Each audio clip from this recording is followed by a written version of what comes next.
Hey, Jeanette. Let's see here. Okay, I must have... Okay, I only get the first couple pieces of chat here. I've got hurry up, land, and I've got yes, I did.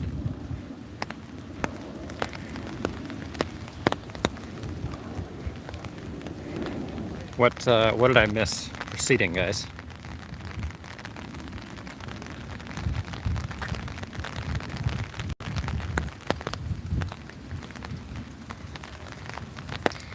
How's it going, Jeanette?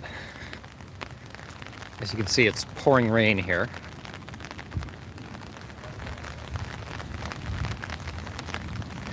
So I'm not sure what, if anything, we might be able to accomplish today.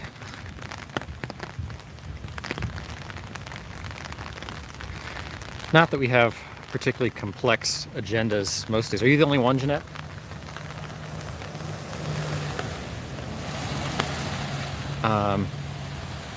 You got here before we started. Well, I've learned from other streams that it helps sometimes to preview going live before you actually go live to get your thumbnail up, things like that. Like a lot of actual streams end up with they put like a 3 or 4 minute preview on before they go, but that wasn't what I did today. I was just kind of getting organized here in the rain. It's been raining a lot lately, and that makes things a little difficult.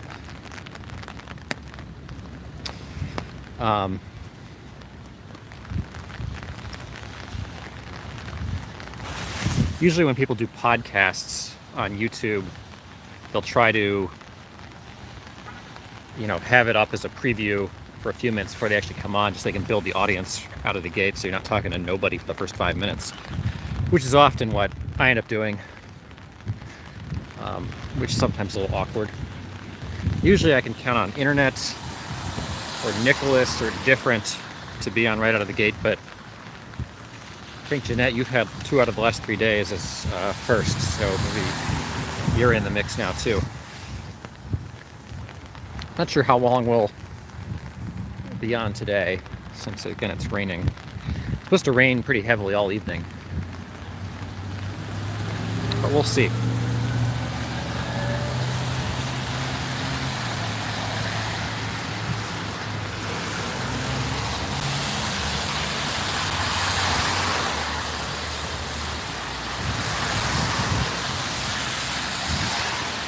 I recommend somewhere under a roof where we can hear or see rain. Are you not hearing it on my umbrella right now? I know you guys like the sound of the rain. Is it like ASMR? Is that what's going on with the rain?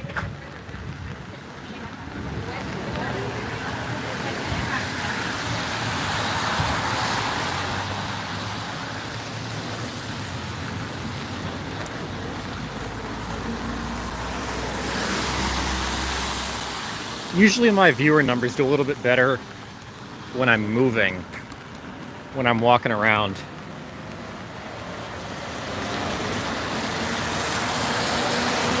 Okay, you don't need to be wet and to turn into a duck.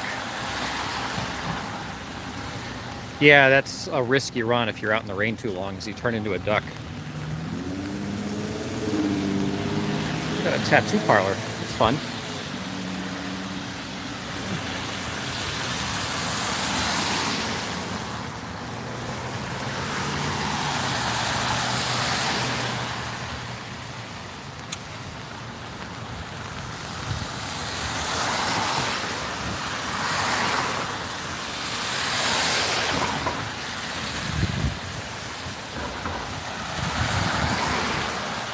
There's a lot of people out jogging in the rain, especially shirtless people out jogging in the rain today.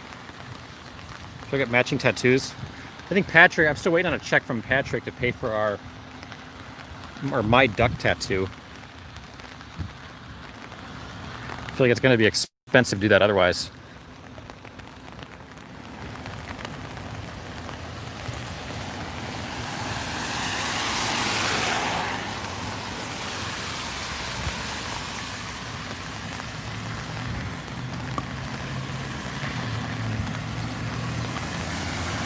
So I'm assuming no work tonight, Jeanette? And any sexy joggers? It depends on your perspective.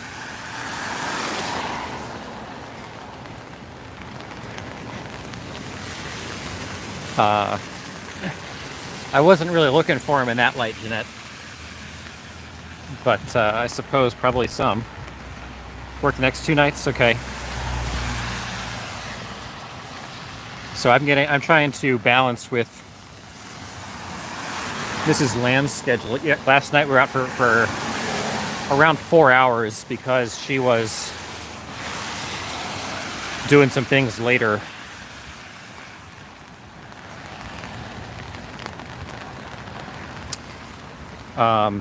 So again, since it's raining, I'm not sure what we'll be able to get up to tonight.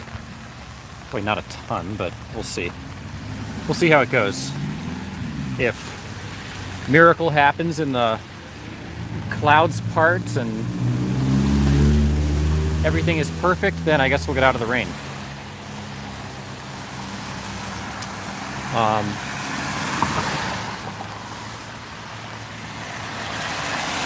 Okay, different. Different's giving us 3 thumbs up. That's like Siskel and Ebert +1. You can find trouble if you look hard enough. Yeah, I'm sure that's true.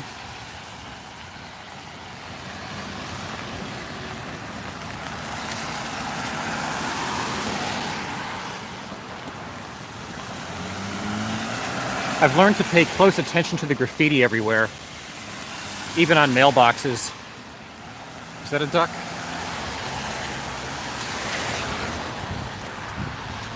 I think that might be a duck. Yeah, look, here we got a duck. Lucas, hey Leanne, how are you? Hey Lucas, we're doing pretty well. How are you? We're hanging out here in the rain. As you can tell, it's pouring rain.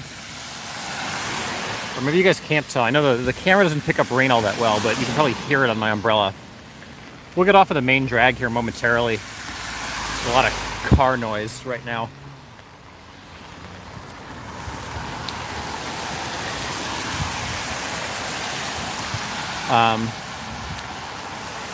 So Lucas, I saw you're posting in the Discord about ever more stringent COVID restrictions in the UK.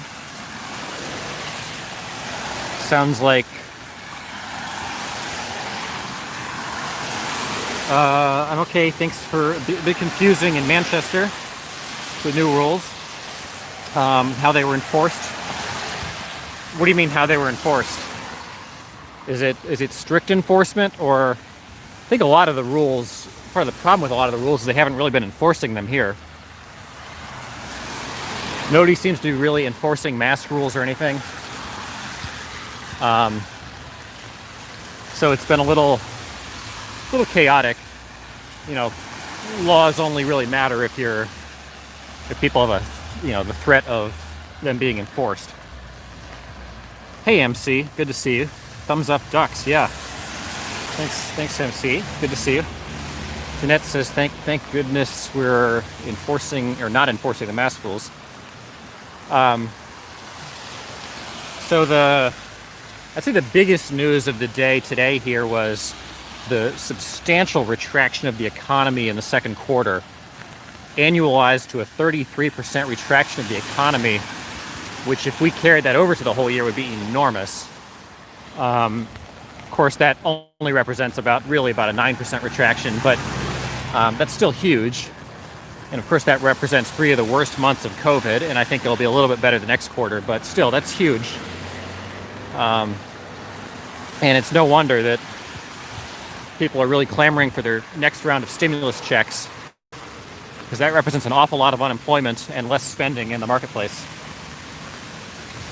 This is very relaxed, no police enforcing it here. Just terrible handling by the government. Europe is having its second wave now. Yeah, everybody's having its second wave now. Even the countries that were really praised at the beginning. I just don't think there's any real way out of it.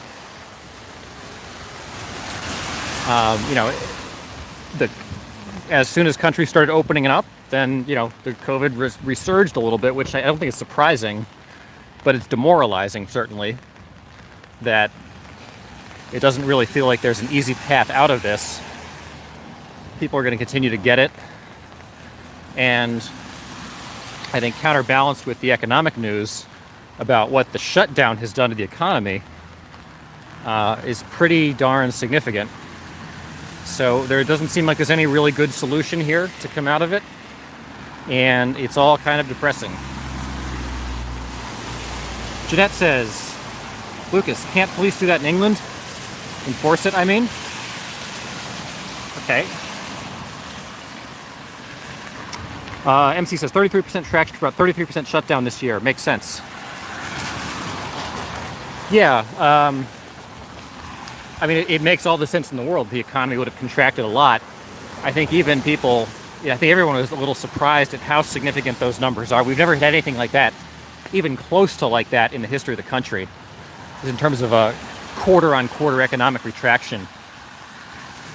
And that will continue to be felt for years.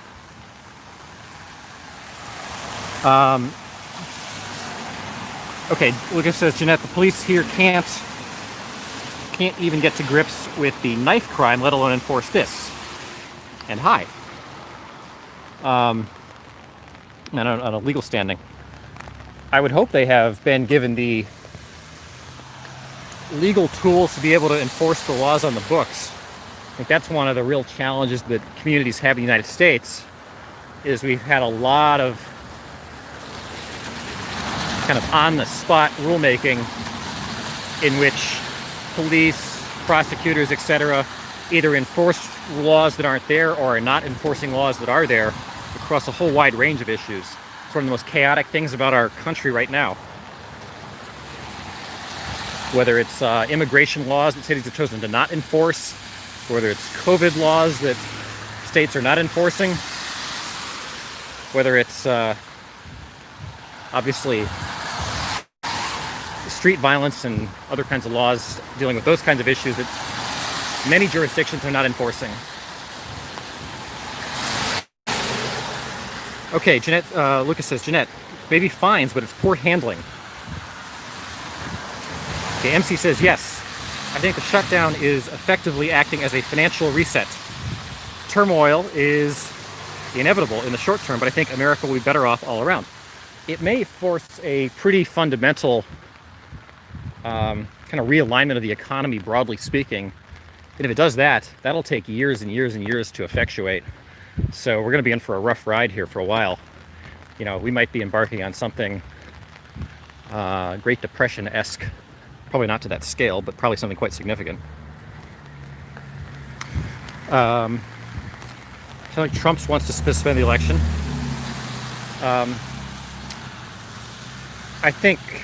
I'm sure on a personal level he'd love to delay it.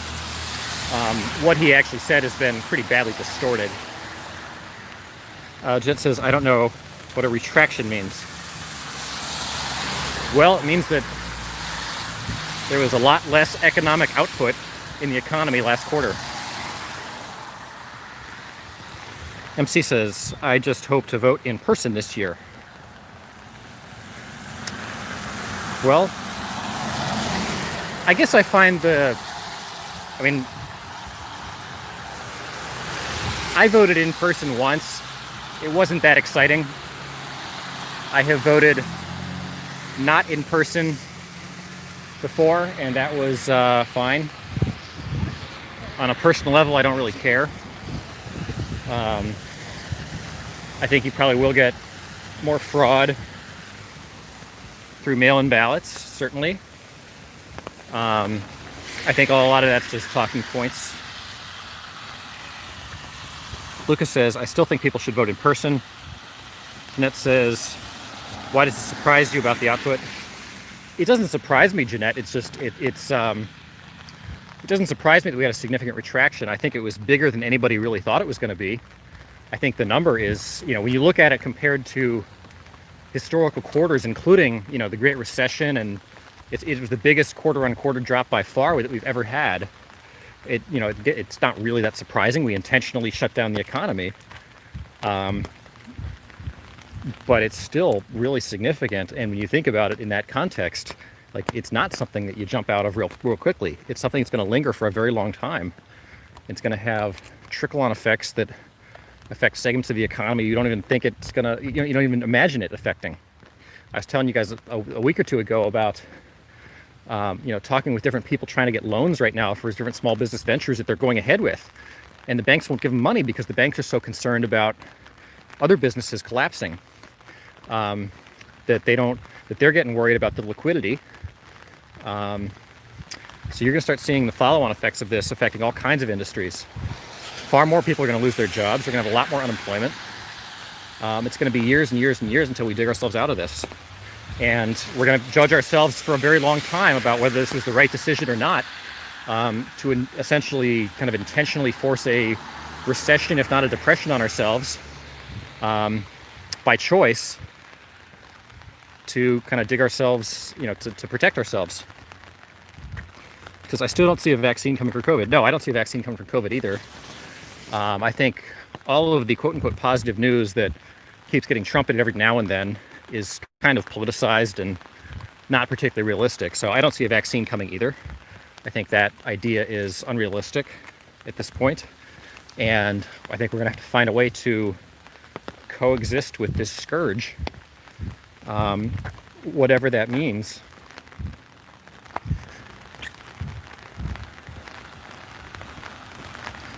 Or, if we think it is super, super important to,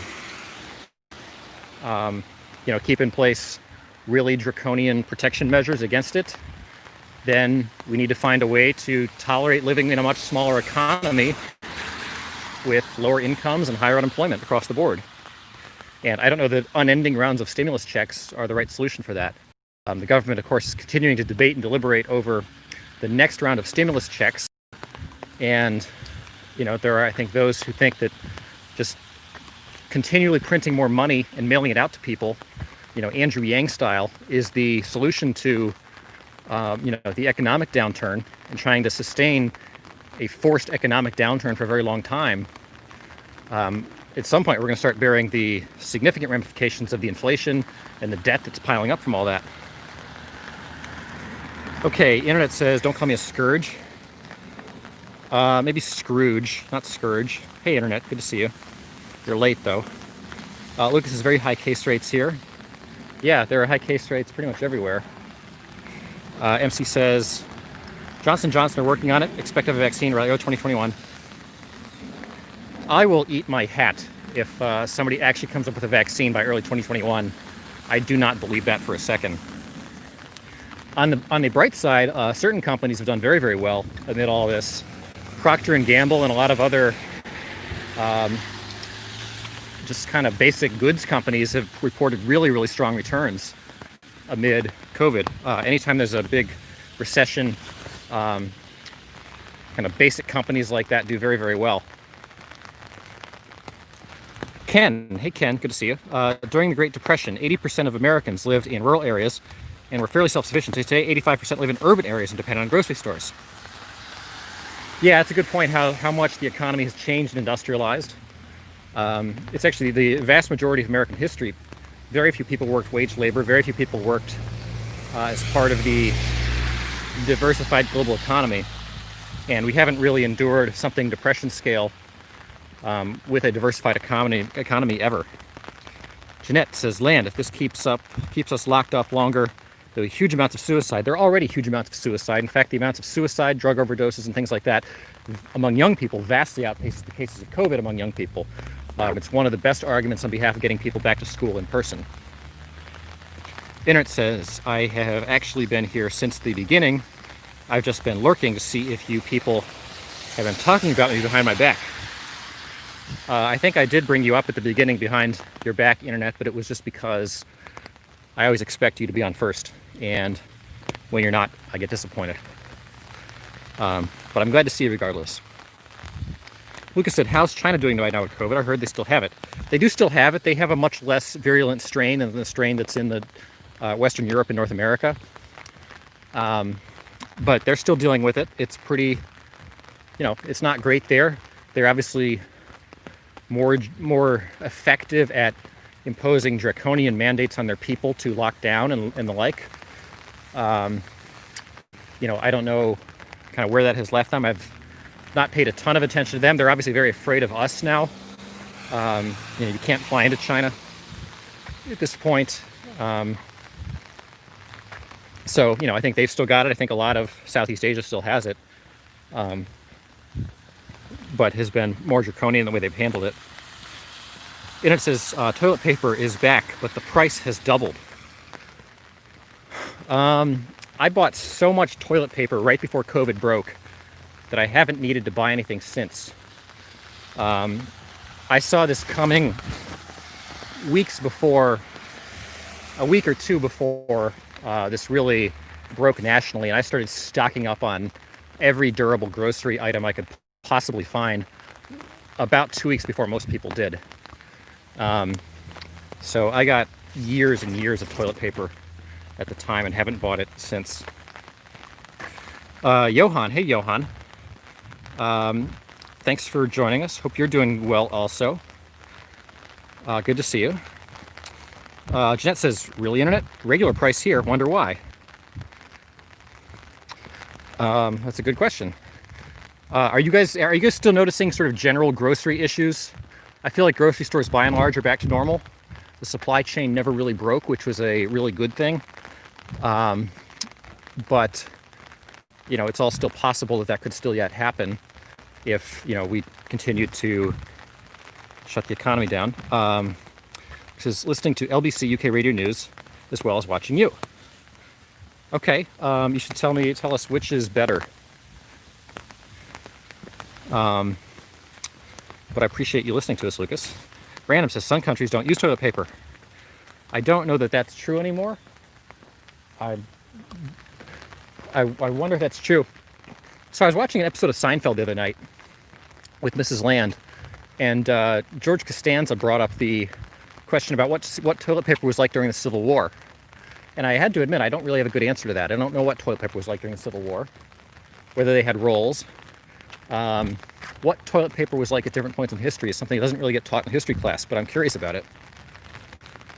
I've heard some pretty negative accounts of the quality of toilet paper, even circa like 1985 in Europe. Okay, Jeanette says, nope, still issues. Right now there's an aluminum can shortage. Okay, we were talking about the helium shortage the other night. And kind of what that means for everybody. That, of course, sounds, you know, not great in more ways than you would think. It's going to impact soda, carbonated water, things like that. Different. I heard the Romans used moist sponges. Really? Johan says, many in Asia and Europe use the bidet. I gotta say, I've tried the bidet. I'm not a fan. And it says there's some things that are still some supply issues, but it's mostly about selection, not total availability. Yeah, I think I could believe that. I haven't noticed a lot of it lately. I think certainly the first couple months, there were a lot of things you just could not find at all. Toilet paper was one of them. Pasta was one of them. I think by and large things seem more or less back to normal now in terms of the ability to get groceries. But yeah, I think some things selection-wise may still be hurting a bit. Jeanette says affects beer too. Okay, yeah, I could believe that. I guess I don't really know how beer gets made, but I do know people that have made beer in like in-home breweries. And it says, I can't spare a square. Different episode, but yeah. Nancy says, leaves, grass, twigs, corn cobs, and books were used in the Civil War.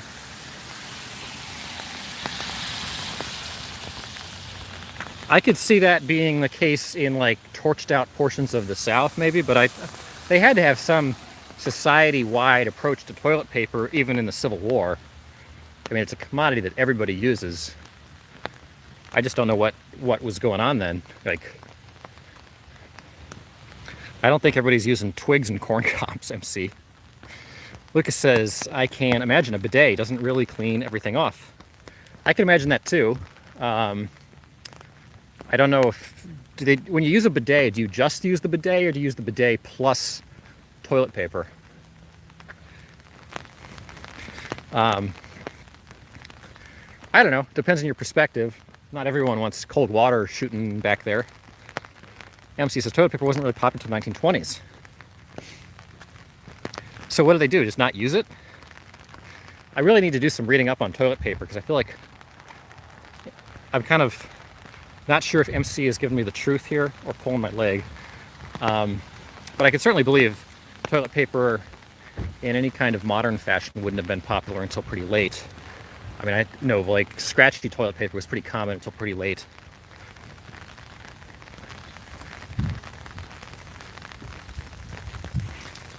India uses left hand in water, says Kenby. Not sure if that's true either. I'm skeptical. Internet. My brother works for a guy who owns a bunch of commercial property. They have cases and cases of toilet paper, so I never really worried about running out. Okay, so internet is driving other people's rents up by stealing all the toilet paper, maybe. Lucas says, I can't imagine pulling my pants up after a number 2 and not cleaning. Yeah, although there are a lot of things in history that are pretty gross, and I don't know how people tolerated each other and the levels of just sort of general grossness.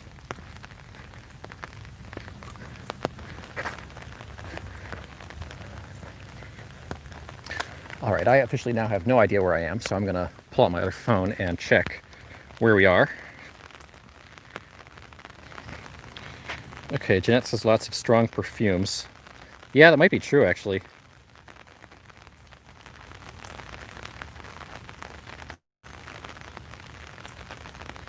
Okay, I might turn up this way.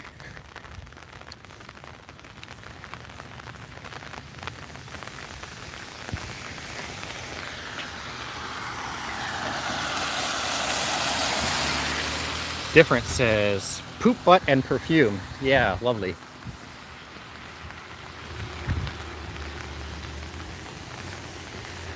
Although there's probably someone out there that produces really lovely smelling excrement.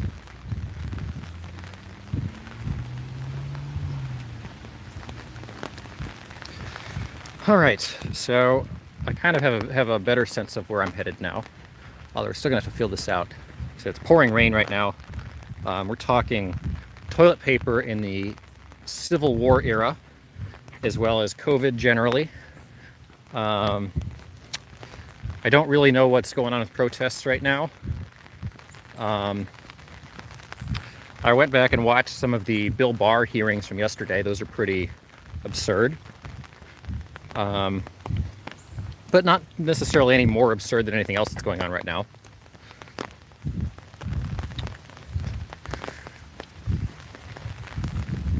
Internet says, I figured I can just jump in the shower and rinse off. I guess if you're taking a shower right afterwards, that seems highly water consumptive though, I would think. Probably not the easiest to do at work or something.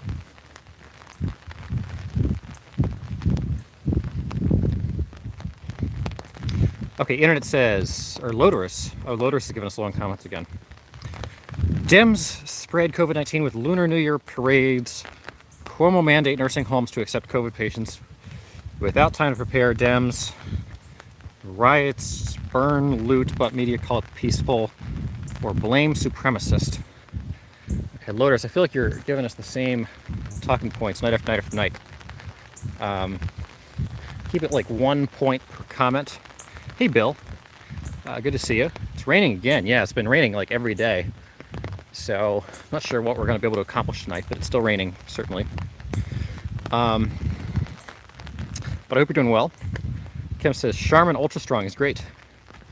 I guess I've never really paid attention to what brand of toilet paper I get, or what kind. I know some is thicker than others. Oh, this is a fun little area. Okay. Charmin is too thick for internet.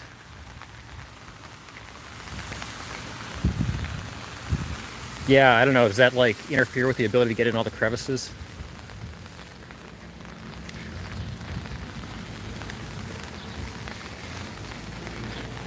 Jeanette says, hi, Bill. We were talking toilet paper during the Civil War. Or toilet paper at any other times of history, if you guys know. I was making the comment that I really don't know a lot about the history of toilet paper. We had a big shortage of it here during COVID-19. Obviously, we take toilet paper for granted now, but what was toilet paper like during the era of the Civil War? Or at other points in history? The internet says the real question is, are we a buncher or a folder? I don't know. The really big question that is actually like a shockingly 50-50 split, and yet it is so taboo nobody ever talks about it, is the stand versus sit to wipe. And everybody thinks that their way is what everyone does, and yet every poll I've ever seen on that subject is almost an exact 50-50 split for society. So if anybody is willing to share their personal technique, I would be curious to hear. Okay, Bill says, I heard the news that Portland cleaned out the park across from the federal building, so tonight should be interesting. Oh, interesting, like Portland's own police did that?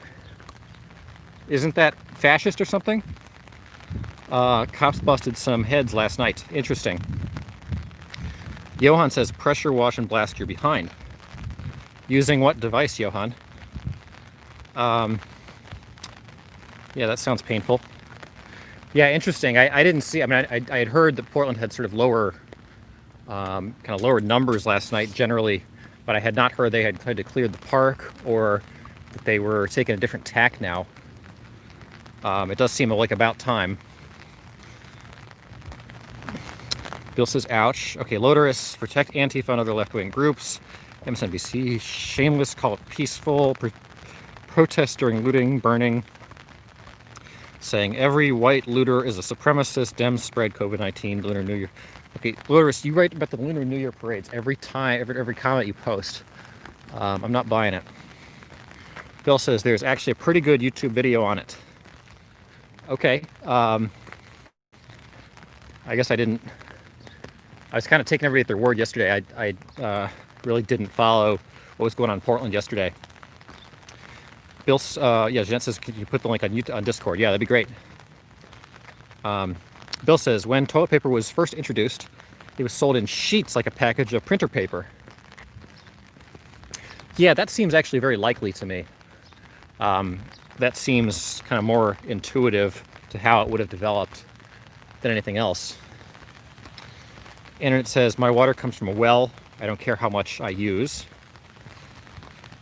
Okay, Bill will try to find. Jeanette says, thanks. Bill says, Trump said today the feds are not leaving today, that the condition is they must have the protesters pushed out of the city.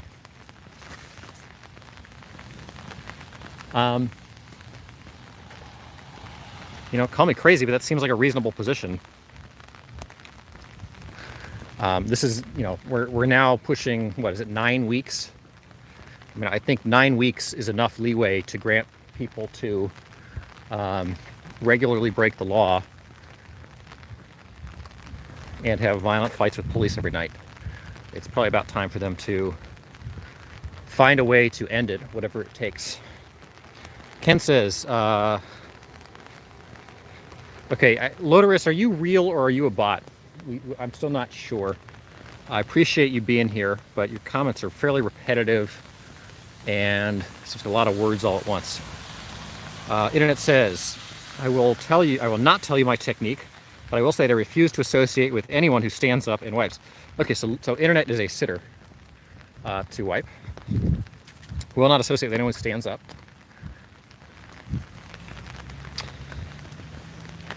Ken does both start while sitting and finish standing. I remember the first time I had this discussion with colleagues. They were astounded at each other's techniques. Bill says Greek and Romans used sponges for toilet paper. I think somebody else said that for toilet paper. Yuck! Just communal sponges. Oh God. Okay, that doesn't sound so good. That sounds highly unhygienic. Internet says, actually, I find finishing with a baby wipe amazingly refreshing. I could see that being refreshing. Sounds lovely, I guess. Oh, I guess it's a diving board. Okay, bring back communal sponges for the environments is different. Yeah, communal sponges sounds like the answer. Would definitely save resources. I forget which celebrity it was. I think it was like Lindsay Lohan or somebody. I don't want to claim the wrong person here. But there was some celebrity that I think was trying to push a number of years ago the everybody use only one square each time you go campaign, which I don't know. Maybe that works for some people.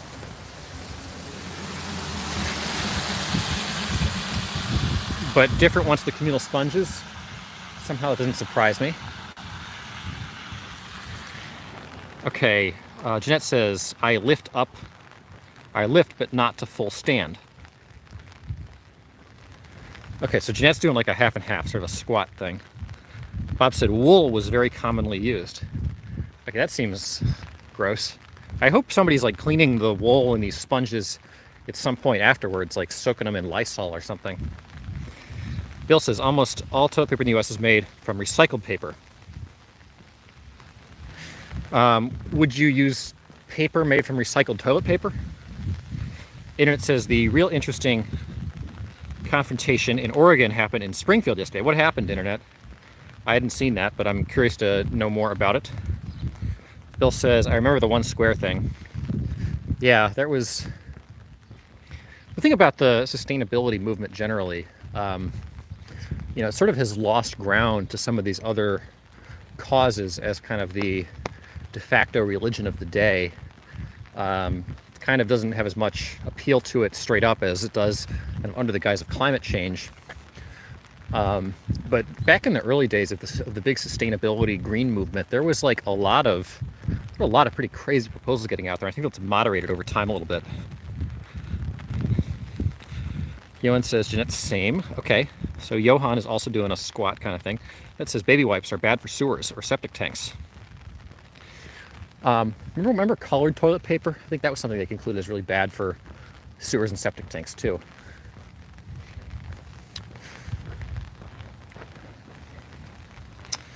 Okay, Internet says early this morning, state police and state maintenance worker showed up to clean out the parks across the federal building. Yeah, I think Bill said that. I think that one of the things we observed in Washington was certainly that the little tent cities that seem to pop up at some of these things, I think there are reasons we have sort of hygiene practices generally as a society, and sometimes building a city of tents doesn't necessarily always live up to those standards, and sometimes letting that go can create a bit of a hazard for folks. Bill said they soaked them in pots of water. Okay. Internet is a horrible person. Jeanette, if that's your worst offense. Bill says, I cannot find any videos on YouTube. So I'm wondering if it really happened or not. Is that, you mean the park clear out?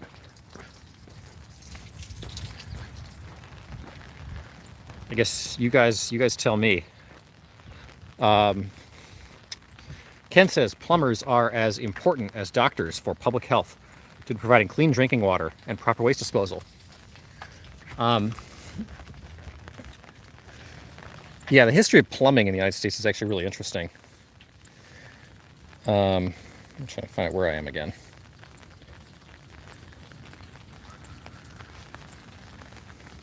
I guess I'll go down here. It's actually, the relationship between pandemics and just the growth of infectious disease over time and the birth of plumbing innovations is quite spectacular. It's also sort of spectacular that they didn't realize some of those things before, but I guess we're going to learn some things here that we didn't know before about things that caused the spread of COVID-19. They'll probably forever change our society, so I guess I can't be too critical of past societies that didn't realize how cholera was spreading and how other diseases were spreading through standing water, through the lack of purified water, through standing sewers. Parts of Paris and London back in the 1800s that had just sort of large sections of the city where sunlight never got to the ground, and therefore were just breeding grounds for rats and mosquitoes and things like that. Bill says, park clear out is what I meant. Yep. Bob says they cleared out the tent city in Richmond today too. Okay, that doesn't surprise me. I didn't know there was a tent city in Richmond though. That sounds quite interesting. So this is a little bit more of an upscale neighborhood, and I have not seen any, at least I've noticed, any Black Lives Matter signs in this neighborhood. Bill says that's why a lot of plumbers make more than doctors.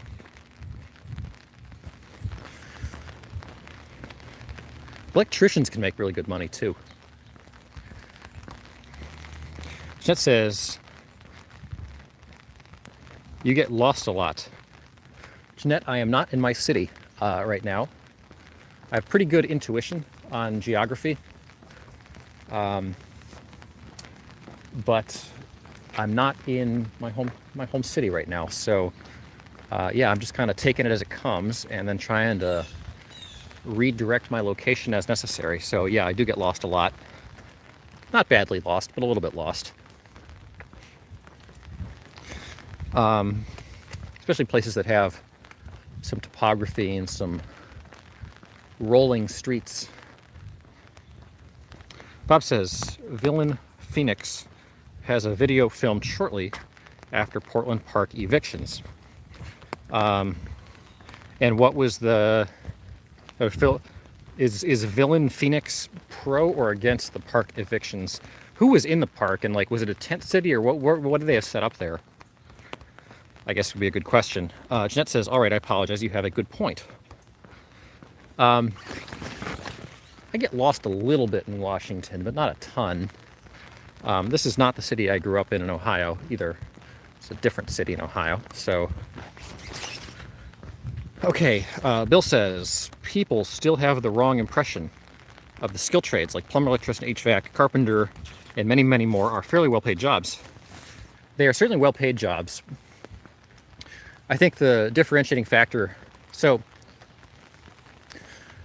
there are sort of three rungs to the economy. They're looking to analyze things through a lot of different lenses. Three rungs to the economy. There's there are jobs like those that you mentioned, which essentially probably pretty much anybody could learn if they took the time to do it. They're trade jobs where you learn a set of tasks and a thought process, and you're basically prepared to function in them. Then there are, and pretty much you need them in every geography. Then there are jobs like lawyers and doctors, which are require a lot more on-the-ground creativity day to day, and sort of general just kind of intellectual skill to be able to solve very complex challenges in unique ways, but which also exist in every geography because they are things that we sort of trade back and forth amongst one another. And then there's the third level of the economy, which are the things that are kind of globally serving jobs, which only really happen in one place. And those are the kinds of unique industries that tend to congregate in cities like New York and San Francisco and Chicago and places like that. It's very hard to find jobs in those industries if you're not in one of those big cities. On the other hand, they have the greatest sort of global appeal. But I take your point that they are kind of undervalued jobs. Biden's sign. Johan says, Village Phoenix is a centrist leaning slightly to the right. It has been out in Portland. Interesting. In Portland, it was a tent city for some organizers, but mostly a homeless park. Okay. Yeah, the tent city things really get pretty gnarly fast. Okay, here we have a Black Lives Matter sign. I wonder what this campaign here in Upper Arlington is. EqualUpperArlington.com. Does anybody want to check out what that campaign is? EqualUpperArlington.com. I'd be curious to find out what that amounts to. Random says you have a similar personality to Edward Snowden. You ever worked for the CIA? Says Random. Random, I've got a story about that, but I'm not going to probably tell it right now. I'm not going to go there right now, Random. But interesting question. Bob says riders and homeless were in the park. Well, and Portland's a very homeless-friendly city. I'd imagine they have a lot of homeless generally in a lot of their parks. Curious if that was sort of unique to this situation or not. Ken says, now Dr. Fauci says we need goggles because masks alone are not enough. Yeah, I saw that. Goggles or face masks. I wonder if people with glasses are better off because of all this.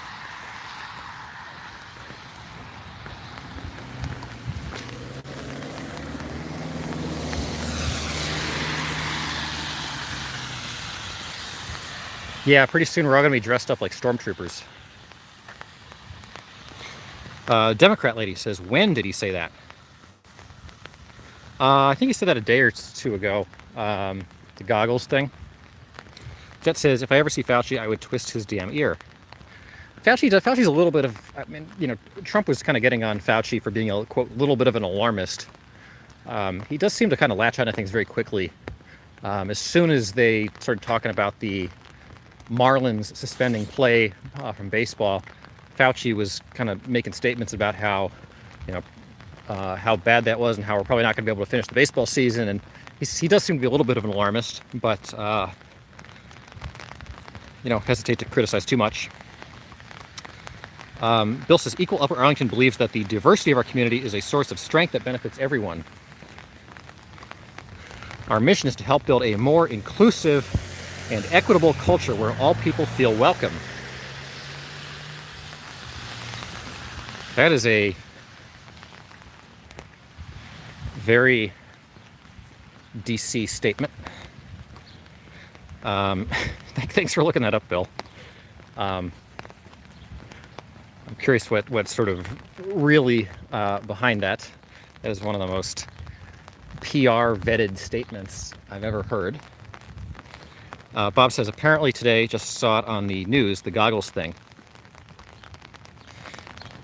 Goggles, you never go full steampunk. Bring plague masks. Yeah, I think everybody's you gotta get dressed up.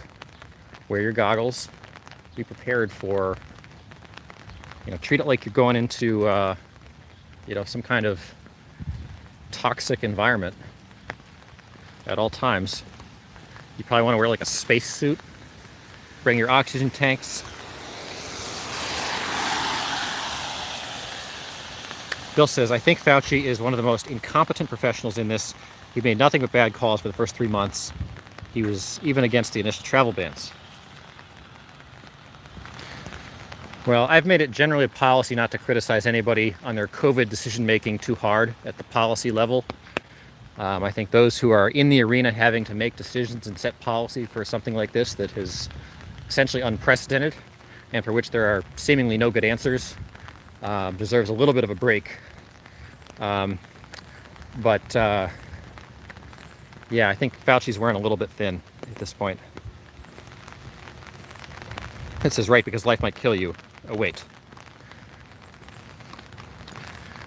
Hey Ken, we are Borg.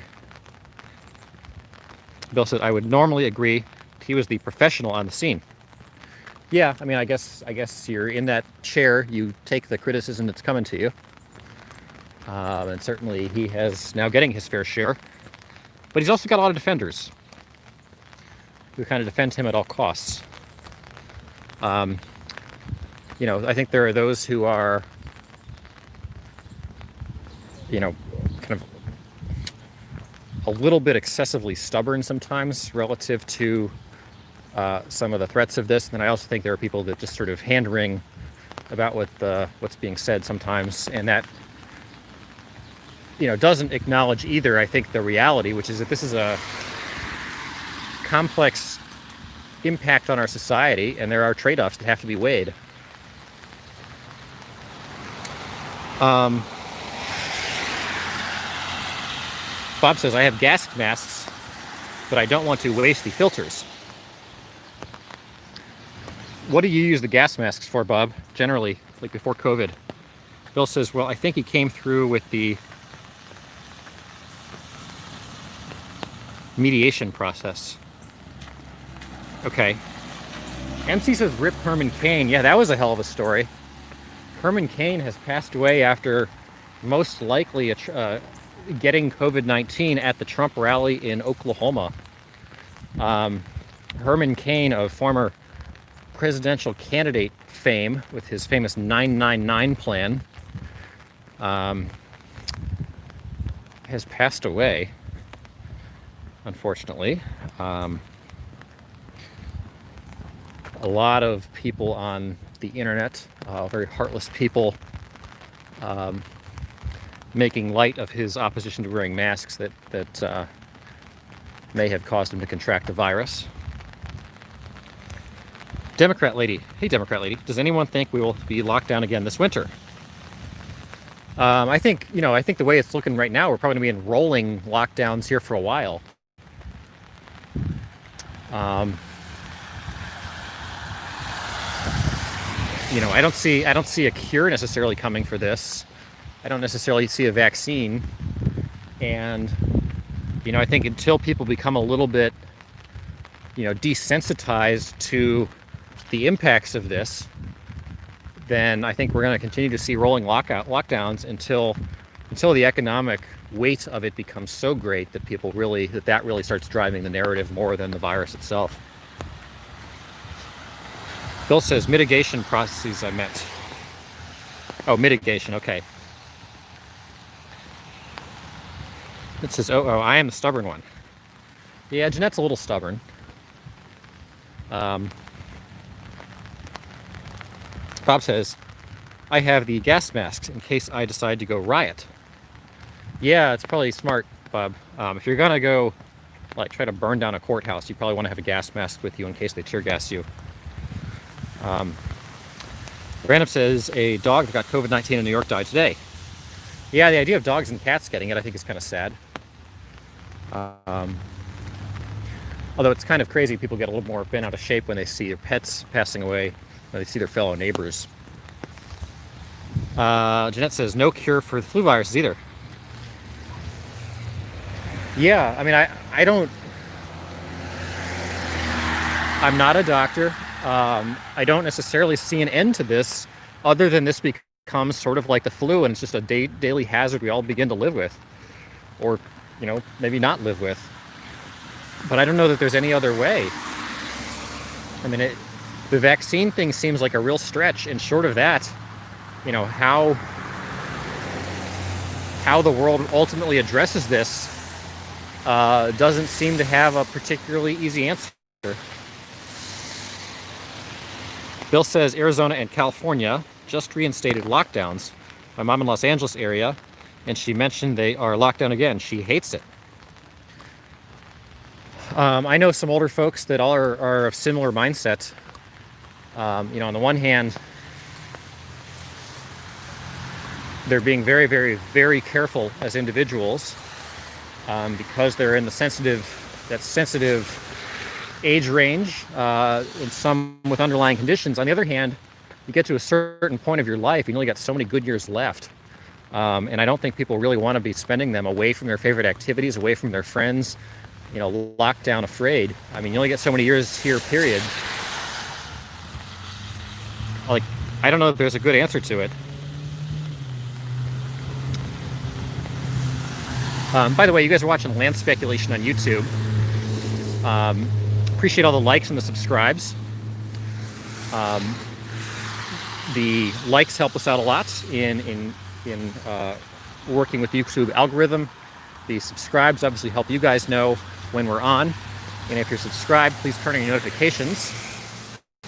Just a reminder about the Discord link in the description. That'll help you communicate with us offline. And the Duck Fund link is a PayPal link, which will help us fund duck activities. We did go out and buy some peas today. Somebody had suggested we go out and buy peas for the ducks, and we did get some. Unfortunately, it's pouring rain, so I'm not sure we're going to make it to the ducks. But we'll do our best here. Let's see what we can come up with.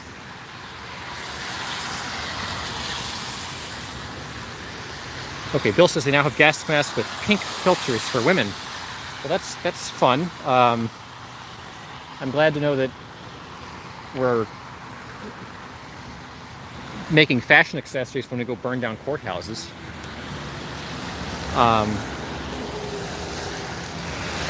Jeanette does not do bail. Okay. Ken says, Land, I think you're fair and balanced, and your interactive channel is unique. Thank you. Oh, Ken, thank you. I really appreciate that. We're always open to commentary on how we can be better, or things we should cover, or things we should do more or less. Whether you guys want more protest activity, want more ducks, more anything else, different kinds of conversation. We're certainly trying to be as interactive as we can and give everybody a little bit of a voice. So I'm certainly open to comments and critiques, particularly the folks that have donated to the Duck Fund. I think get a special voice on here. So I really appreciate all of the continued interactivity from all of you. Bob said, I heard someone say today that everyone who has died of the flu is a result of the 1918 pandemic. Is that really true, Bob? That all the flus today are some sort of outgrowth of the 1918 pandemic? Bill says, my vote is we suck it up if vaccine is not out by early next year. I don't know that we have a choice. I mean, we're talking about the economy and the retraction today. The economy, of course, if you hadn't heard, news came out, the economy retracted at an annualized rate of 33% in the last quarter. So in the quarter, that was about a 9% retraction. It was the biggest single quarter retraction in the history of our country since they recorded that. It means there's going to be a lot of continued unemployment, a lot of people continuing to live through furloughs, through layoffs, through reduced salaries. A shrunken economy generally is not good for anyone, and will continue to have follow-on effects. At that scale, will continue to have follow-on effects for years that affect nearly every industry. An economy that is 2/3 of the size that it is a significant blow to the United States long term. If that keeps up for very long, it is really going to damage things in a very, very big way, some of which may be irreparable or take a very, very long time to recover from.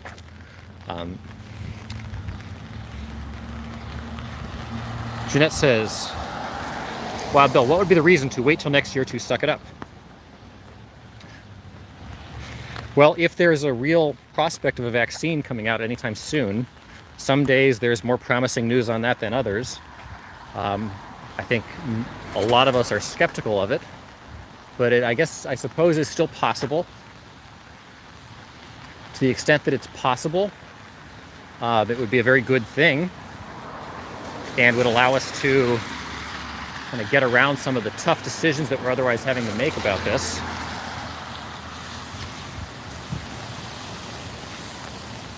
Bill says, sadly, the spread in 1918 is because they did not know how to defend against it. This time we know. Now the question is whether we will follow it. Bill, what do you mean? What do you think is the key to defending against this?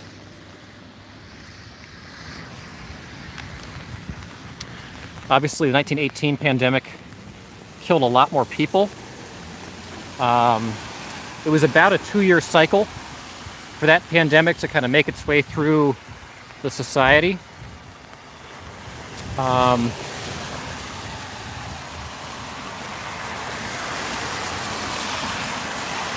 Kevin says, what is the feeling in the Columbus area? Outlook for the college football season? Well, Kevin, I don't live here. Off and on over the course of the year, I kind of get really into kind of deeply following the off-season ongoing stuff of college football, and sometimes I'm not. I haven't really been for the last several weeks. I'm certainly sensing reduced excitement generally for the college football season. I think, like with the baseball season, I think people just aren't quite as, they just aren't quite as sort of up for it the way that they usually would be, especially if there aren't going to be fans in the stands. College football in Columbus is huge. People love the experience of going to the games 100,000 strong at a time. People love the tailgating. People love the whole atmosphere and the ambiance of it. I'm not sure that many people want it to be kind of half-assed.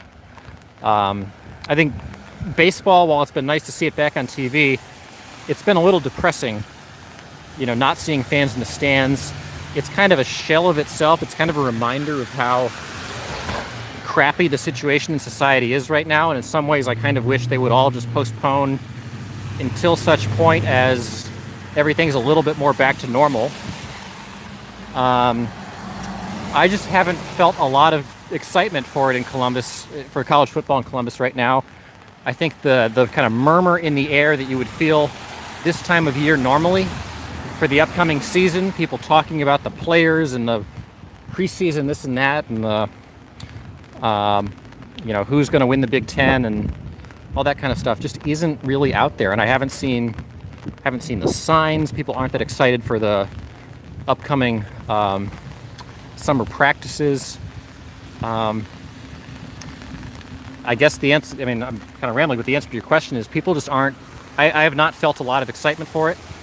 I think everybody would like, I think people are sort of more focused on trying to get society back to normal rather than just trying to sort of force football right now. Bill said the damage will be worse than from the deaths. The nation will go under. I will rather go out than go under. I certainly understand Bill's sentiment on that. I think a lot of people share it. I think a lot of older people even share that. A lot of people who are among vulnerable populations share that sentiment. That we can't just hide from this thing forever. On the other hand, I was just the other day talking to someone I know who has been struggling with the after effects of COVID-19 for about 6 weeks. And, she said, you wouldn't wish this on your worst enemy. So it's a very difficult situation all around, I think. I don't know. I don't have a great answer to some kind of magic bullet here. I'm sure I'm not the only one who doesn't, because if somebody did, we'd probably be following it. Blue. Hey, Blue. Good to see you. Blue says, seems fair to delay the election for a year because of the coronas. They delayed the Olympics already. Seems prudent. I don't agree with that, but I appreciate the sentiment, Blue. I think if we start going down the road of delaying elections, that's a very dangerous precedent to set. And we shouldn't do that, even if it results in... we had an election right as the 2008 recession was breaking, and I think that may have ultimately swung that election. We're kind of potentially likely to have that again this year. Different says, will Jeanette and I be outcast from society when we refuse the vaccine? Well, it depends what else they put in the vaccine. Different, I wouldn't take you for one who would refuse the vaccine, but perhaps. Bill says, short-term masks, gloves, general safety tips we have now. Yeah, I think, there have been those who have said that this time, which is, kind of the best we can do is just everybody be a little bit more prudent, clean up a little bit more, watch yourself a little bit more, and that we'll, eventually sort of work our way through it, weather it, and, eventually we'll emerge on the other side in some fashion or another. Again, 1918 was about a 2-year process. And there were a lot less sort of general hygiene standards in society then than now, but I think that's a pretty fair set of lessons for us, that we might be in the midst of this for about 2 years. Random says, is a house cheaper in America if you live next to an underground nuclear missile silo? Must be a lot around the country. An underground nuclear missile silo? I don't know, some of that land around like Area 51 and around some of those former nuclear test sites out in Nevada is pretty cheap. Bill says, I have read a lot about the 1918 Spanish flu, which they are pretty sure did not start in Spain. Okay. Well, I'm curious sort of what the pithy lessons are from it that you have gleaned. Jeanette says, is there an emoji that means banging my head on the table? I think, Jeanette, if you're going to say you're going to bang your head on the table, you know what you got to actually do. Bill says, random, the missile bases are pretty much all in the middle of nowhere. It is the SAC bases that present more risk to people.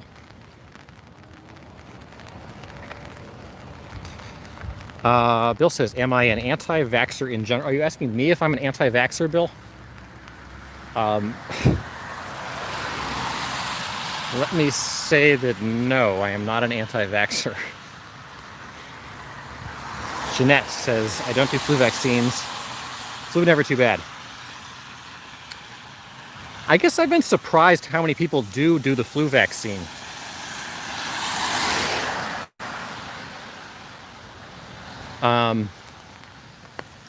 I've never had a doctor push it on me. I never even really hear much about it. This is one of these things that must be going on in the background of society that I don't even really pay attention to. The flu vaccine every year. Oh, asking Jeanette and Different. Different says, not in general, but I surely wouldn't trust this one. Yeah, there've been some pretty dicey early trials here. Bill says, flu vaccine was the best thing ever for me. Get them free at work. Seems like every year they talk about the flu vaccine having a pretty low success rate.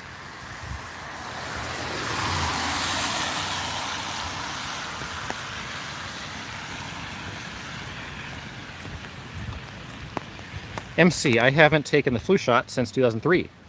Haven't had the flu since 2003. Flu shot gives me the full-blown flu. Yeah, I would be a little bit worried about that. Certainly.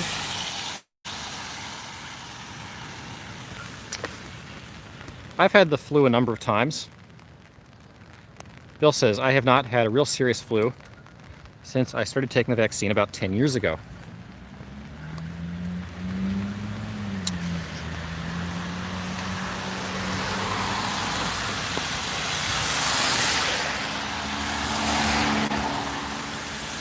That says I had regular childhood vaccines. I did it on my kids too.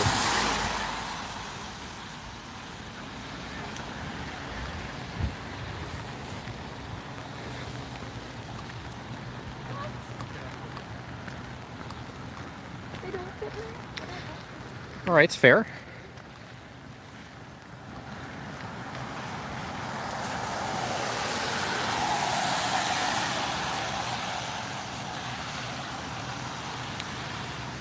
Okay, Bill says, however, I will not be the first person in line for a COVID vaccine.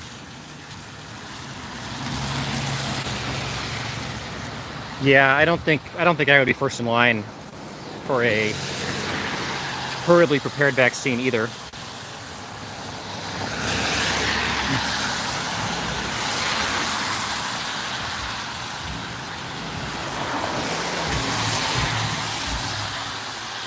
Johan says, do you think that the developed world has far less exposure to bacteria and viruses, hence are more vulnerable to end up during a pandemic. The death rate in countries like India is far less. Yes, I definitely think there's something to that, Johan. I also think there's something to just sort of the cultural ethic of the United States being kind of a rebellious and entrepreneurial place.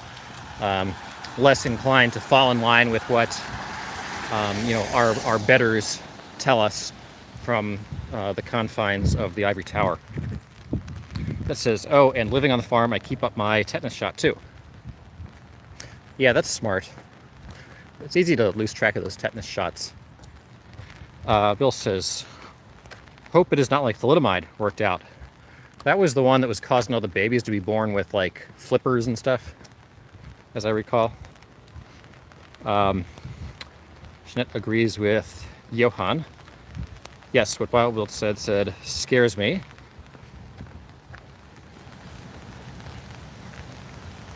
Yeah, deformed babies in the 50s.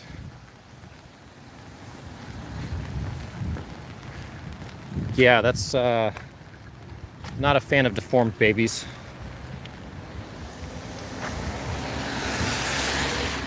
Should do our best to not deform our babies.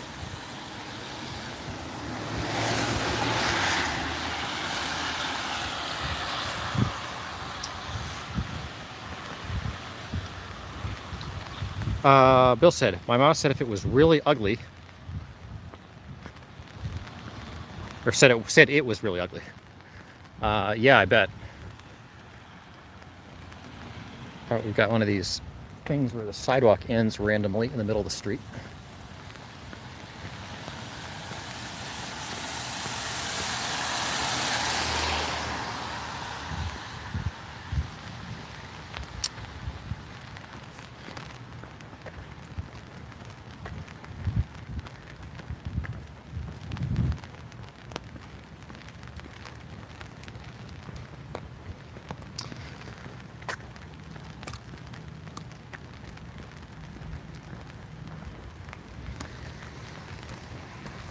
Jeanette said, my mom talked about it too. Said her generation was scared for a bit.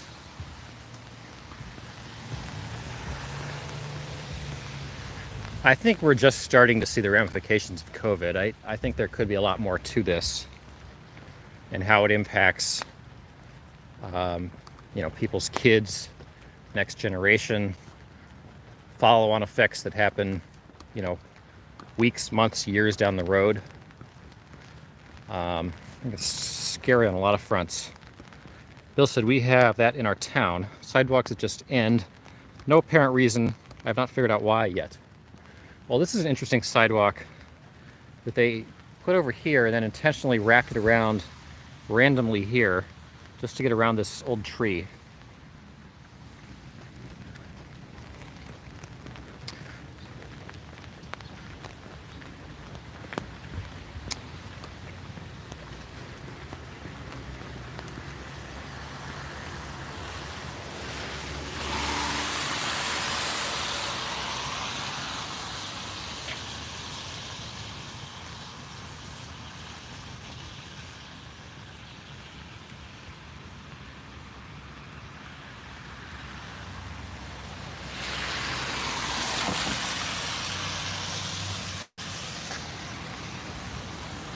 Okay, Jeanette says, I worry more about all of the alcohol we are pouring on our small kids.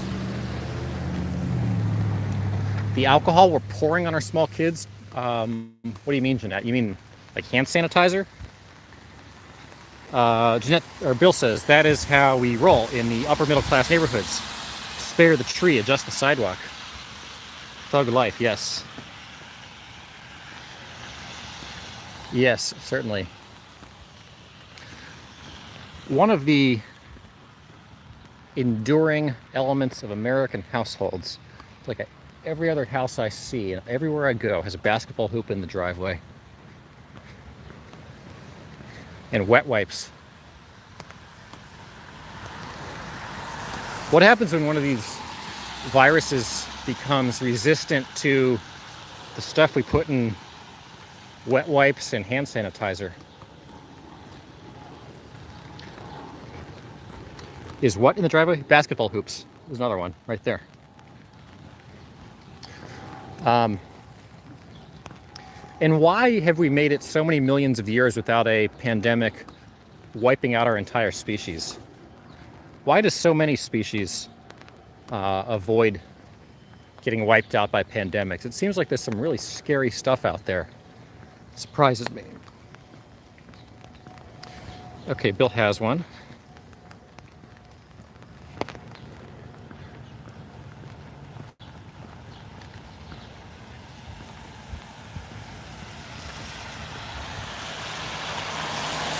Genetic diversity? Okay.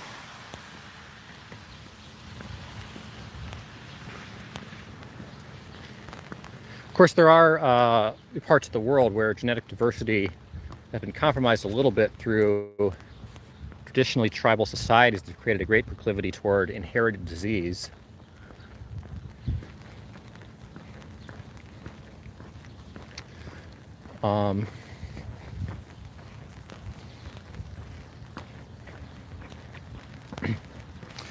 Johan says lots of talk these days is being man-made. Don't know what to believe. Has there been a lot of talk of COVID-19 being man-made? I know there was the lab theory at the very beginning. I haven't heard a lot about that since. It certainly seems uniquely malevolent, uniquely damaging as a virus. Almost like it was designed to be a pandemic. But presumably we just got bad luck here. I guess we're fortunate the death rate is not higher. I was kind of wondering how we would handle this if the death rate were, say, 60% from this. How would we be treating our society right now if the death rate were 60% from COVID? Or at least something sort of on the order of the Black Plague. Johan, okay, Jeanette says, I thought it was decided that it was, you thought it was decided it was man-made? I don't think that's true, Jeanette. Bill said, I don't know how 1918 flu killed young people. We had no idea how to engineer it. The 1918 flu, yeah, was slanted toward killing young people. Johan said, I watched Brett Weinstein make an argument about it. He isn't a conspiracy theorist.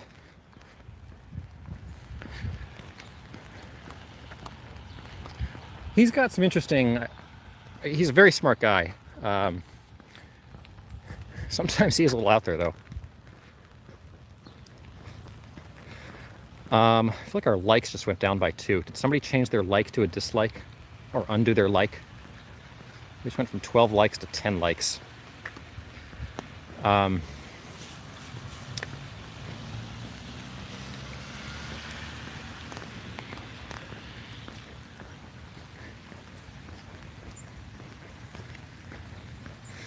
Bill says, I think when you are in the, say, 40% or above, you were talking major failures in society. We just don't have that many people to spare. Okay, the likes are now down to 9. We're going backwards, guys. It's not good. Is somebody unliking us?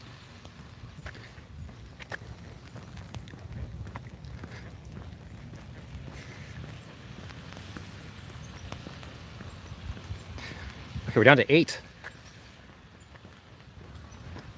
I feel like this is somebody's nefarious plot here.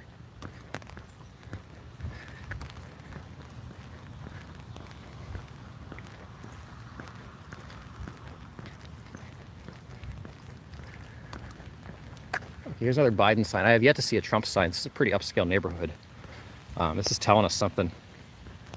See 9 and 1 dislike. Okay, we were at 12 about a minute ago, guys.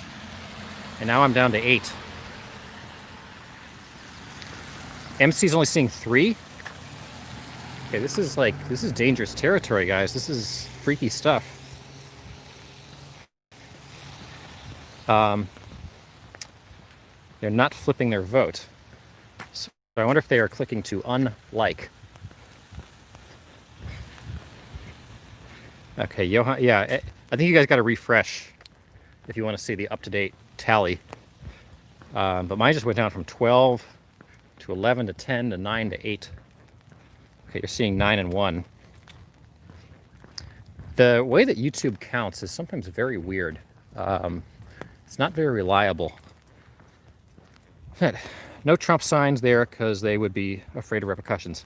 Not in this neighborhood, Jeanette. I think people pushing, I mean, that the idea that Trump people are super afraid to admit that they're for Trump, I think that is such wishful thinking or wishful messaging on the part of a losing campaign right now. And it really is doing a disservice to the need to turn around his campaign. It is not a silent majority. It's a generally quite vocal minority that is on track for a pretty big electoral loss unless he can really, really dramatically turn something around here. The idea that there's some silent majority out there that's just afraid to express their support for him, I just don't think that's true. MC says, I switched to another video, and back it's now 8 and 1. This is, like I said, if COVID does not break soon, Trump loses. Yeah, I think he's one of these candidates that's going to sort of end up losing because of circumstance alongside Herbert Hoover. John McCain was not a good candidate, but he lost in part because of that circumstance. George H.W. Bush lost in part because of circumstance, or in part because of circumstance in 1992. Different says, land has convinced me to vote for Trump. Really, Different? Phil says, I don't think BLM will be nearly as significant.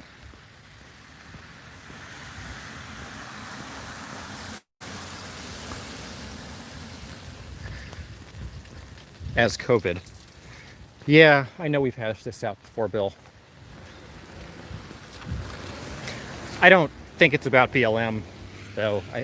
My point has never been about that the protests themselves, the killing of George Floyd, police brutality, anything of that sort is actually that significant. Obviously, it's all significant, but it's not going to shape generations of thinking, generations of policy. But I think what it really represents, which is, decades and decades and decades of really irresponsible education, of sort of the eternal desire to self-loathe, the kind of lack of historical context, the lack of global context among a lot of young people in the country today, will continue to have dramatic ramifications and do a lot to undermine America's standing in the world long term. Jeanette says, on my local chats, most of us don't comment. We get jumped on for being pro-Trump. We're silenced. Jeanette, this is an upscale neighborhood that I would imagine generally is overwhelmingly pro-Trump normally, and yet I've seen nothing but Biden signs. This is not the kind of place where you'd have people who are afraid of speaking their mind. Johan, does Biden, with all his cognitive issues, have a chance by November? Yes, Johan, I think Biden is the overwhelming favorite to win the election. Different. I can't wait to see them debate. I think it'll be interesting. I don't know that it'll really move things that much, though. Kevin says, "Man, it's convinced me to vote for Kanye." Yeah, I'm generally pro Kanye. I don't know that you should spend your vote on him, but or that he will even make it on the ballot wherever you live. But he has a lot of the right sentiments, and I'll stick up for him as long as he's not totally crazy. Because I think the people mocking Kanye are, I think the level of smugness, the level of condescension toward fellow citizens is very high among a lot of people right now. And I think that's where a lot of the criticism of Kanye has come from. Jen says Biden won't debate. Yes, he will. I think they've already scheduled the debates. But I think the first one is scheduled for like September 29th. MC says, Johan, I think about half of the liberals will vote for Biden, about 25% of moderates too. I think the overwhelming majority of moderates will vote for Biden. Bill says, great white guilt is what they call this in the future, like the Great White Flight. I think you were seeing it, you were seeing the sentiment sort of go toward climate change for a long time, and I think it's just shifted. That says, because Trump people do not trash people for being pro-Biden, the opposite is not true.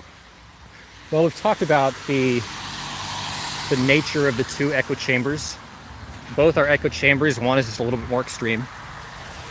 And that manifests in, election after election, the way that people vote. David says, I would unironically take Kanye over Biden. I think you put some good advisors around Biden, or around Kanye. He's got the right sentiments. His heart is in the right place. He's obviously not a politician or a political candidate of any traditional variety. You wouldn't want him actually sitting there making real decisions, but you surround him with smart people there to kind of find a way to sort through his crazy ideas. You might get some decent results. Hi, John. Good to see you, John. I feel there's lots of closet pro-Trumpers. Yeah, I know several people on the stream seem to also think that. I think if you're counting on that to lead you to a Trump victory, though, that's wishful thinking.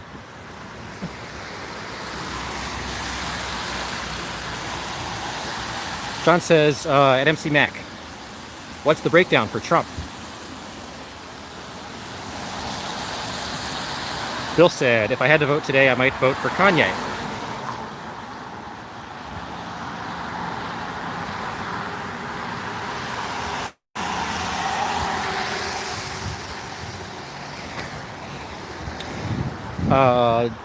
Okay, John, thanks. MC says, at Johan, in my humble opinion, 100% of conservatives, up to 70% of moderates, and 40% of liberals will vote Trump.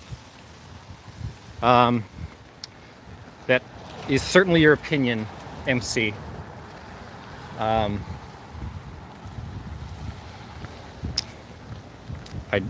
have not seen any particular evidence that would corroborate that opinion, though. Bill says the thing that does not fit is that most of these kids have never even looked at racial issues, and the same issues existed before Corona. Yeah, Bill, I don't think this is about race. I actually don't think this has a whole lot to do about racial issues. I think it has to do, by and large, with the general kind of educational sentiments of our country, that people generally have always loved to self-loathe. We do not teach global or historical context now. I don't think anybody particularly understands how difficult it is to build a functional society, much less a society that provides people the quality and standard of living that they have and enjoy in the United States. I think you've had about a little over a generation since the Berlin Wall came down, the lessons of the 20th century about what really dangerous and evil alternatives can lead to. I think there's a just lack of understanding and a desire to sort of self-loathe and to perpetually, I think people get taught a lot about the failings of capitalism and very little about the good of capitalism, for instance. And, the result is that we're going to repeat history at some point. MC says, I think Trump will take both the Electoral College and the popular vote this time. MC, why? I mean, without saying that there's some hidden vote that's just not replying, why is it so consistent in both state and national polls that Trump is not winning right now by a very large margin? Thus, the thing that does not fit is that.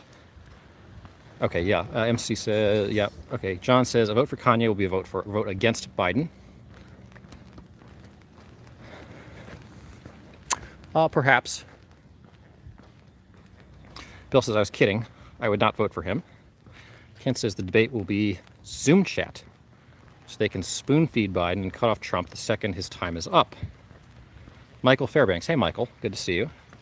Most Trump supporters don't participate in polling, so all the polls are dead wrong. Trump will take as many electoral votes as he did in 2016. John says both are, in my humble opinion. MC agrees with Michael and John. Guys, I respect the viewpoint. I think you're going to be really surprised when the election results actually very closely resemble the polls. Jeanette says, Land, I would be willing to bet you Biden will not debate on the same stage as Trump.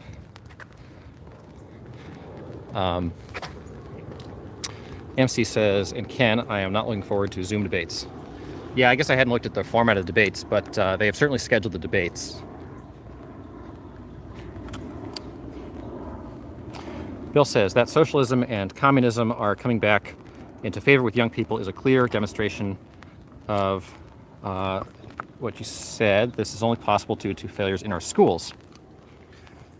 Yeah, I think that's the bigger point here, is that I think, as Jimmy Carter said, there's a crisis of confidence right now.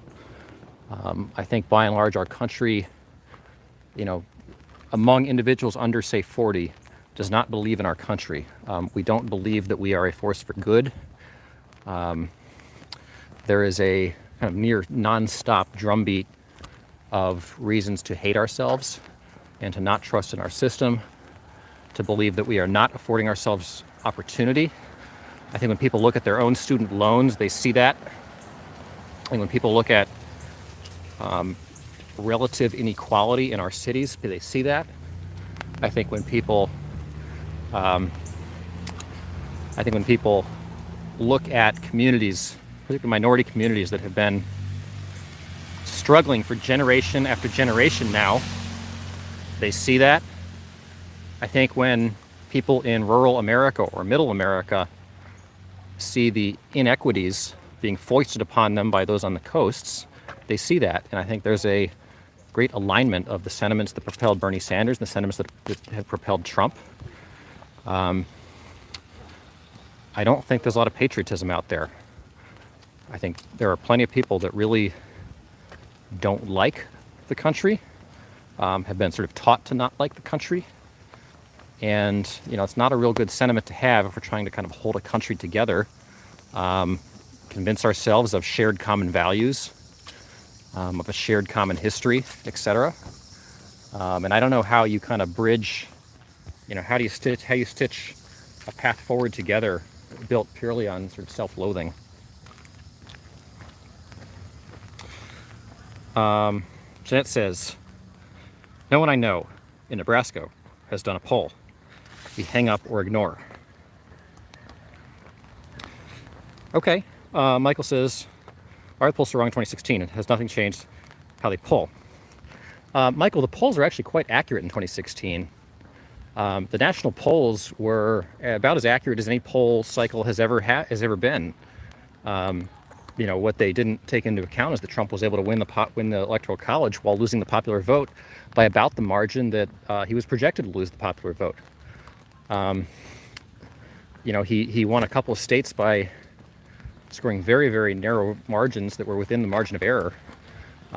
Nothing even remotely suggesting that he would be able to make up a 10, 12-point difference that exists in the polls this time by more than a point or two.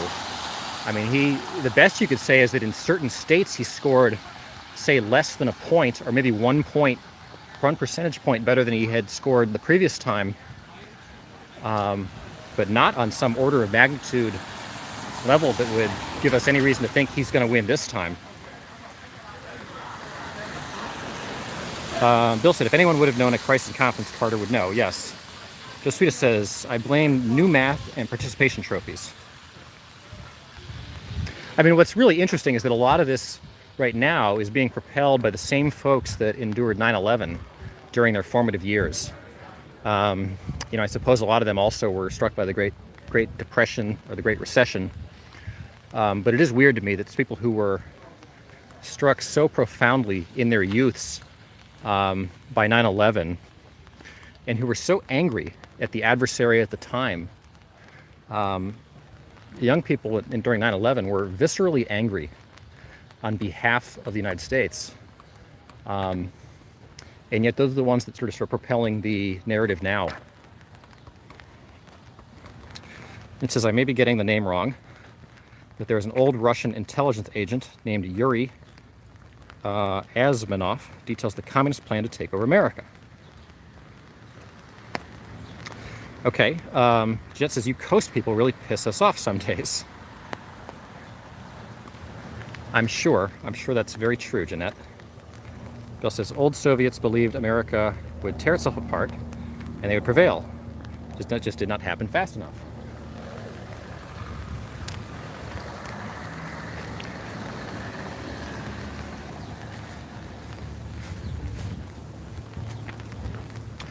Well, if the mission of any Russian election interference was to cause us to divide amongst ourselves, certainly that was very effective. John says, these kids were not taught the true history, haven't really searched it out, are being brainwashed by social media, much easier to listen to social media. Well, it's just become easier than ever before to exist in an echo chamber. And people do. They hear reinforcing opinions over and over and over again on all sides. That says, if polls were accurate, why were Dems so shocked? Because the Dems had played up a narrative that really didn't reflect the closeness of the polls in 2016, Jeanette. There's certainly a tendency. I mean, I remember the narrative that the right tried to play up on behalf of Mitt Romney in 2012, and the right was very surprised that Mitt Romney lost then. They had painted all kinds of reasons to believe that Mitt Romney was going to win that election going away, and then he didn't. If you had gone to the front page of Drudge Report in 2012 on election day, there was every reason to believe that Mitt Romney was going to win that election. And then he didn't. A lot of that's just narrative creation, selectively picking the polls that you want to believe, using them, and trying to convince yourself of a forthcoming outcome that ultimately doesn't come. John said, Democrats, Jeanette, will not admit that it's the polls as happened in 2016. Like, the polls in 2016 had Clinton up 16 points. Lowest was 10 points. Michael, that's not true. That is profoundly not true. I appreciate the comment, but the polls leading up to Election Day, and there's plenty of record of this, had Clinton up between around 1 to 3 points by and large. There were no polls. I'm not sure if there were any polls ever, but certainly no polls anywhere close to Election Day that had her up by 10 to 16 points. And Biden is a weaker candidate than Hillary was, his MC. Yes, but Trump is considered very objectionable these days.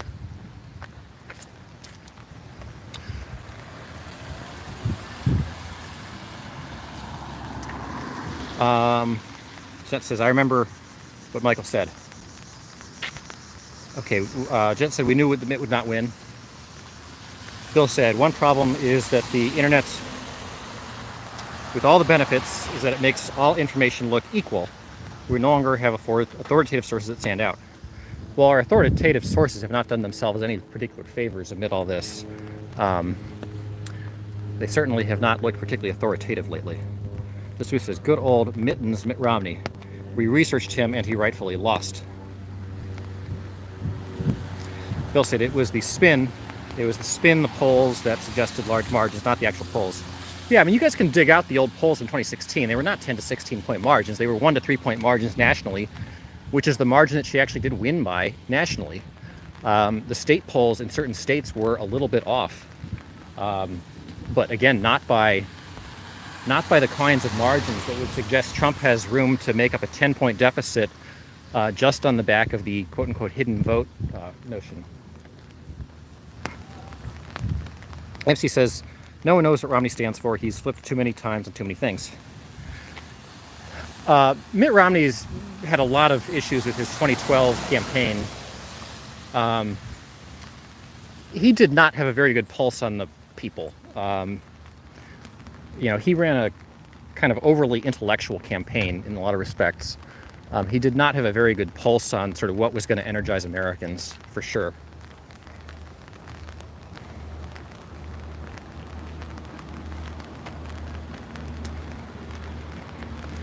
Okay, Michael says, Biden will not win with a woman VP. I like the idea, but it's not going to help. So I would have thought Biden for sure was going to be picking Kamala Harris. Sounds like there's been a lot of internal politicking trying to sway him away from her. I think she is by far his best bet, even though she is personally ambitious, even though she potentially could sort of undermine his campaign in some ways. She is by far the most charismatic and energizing candidate of the ones he's looking at.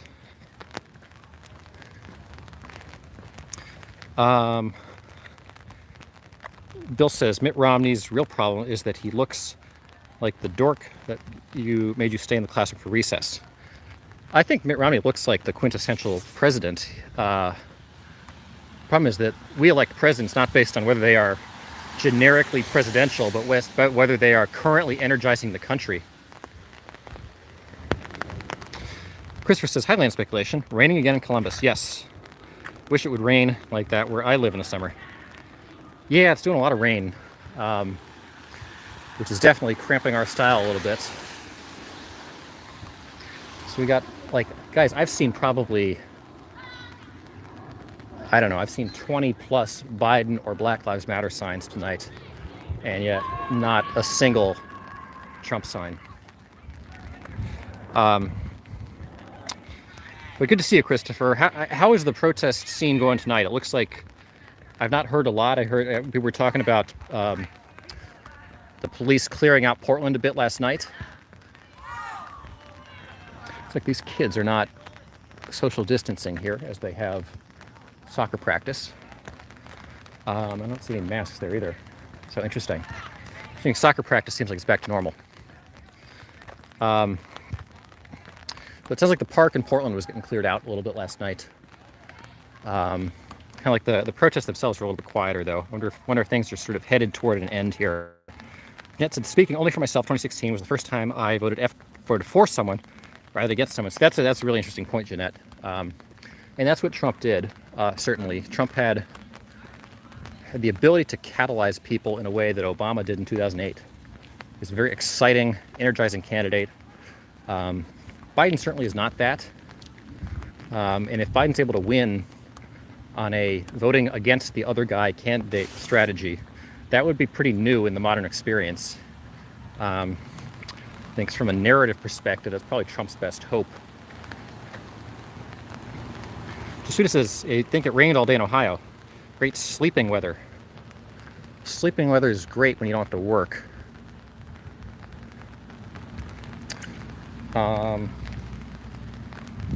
Michael Fairbanks says, Kamala contradicts herself on a daily basis. Yeah, I think probably a little bit. It's not a bad point, Michael. Bill says, police really cracked down last night. Jet says, good for them.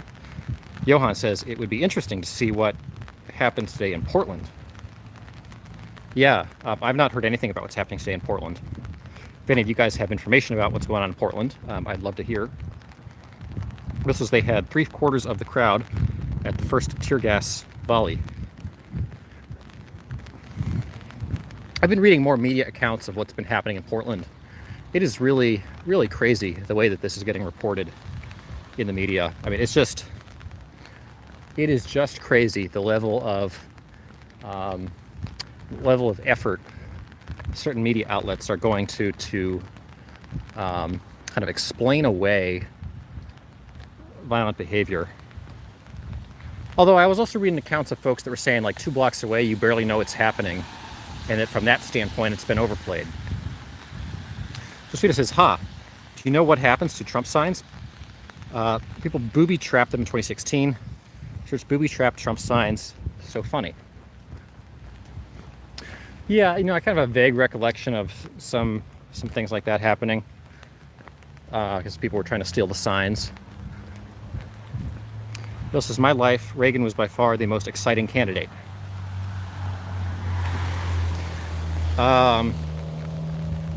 Reagan in 80 or 84, Bill?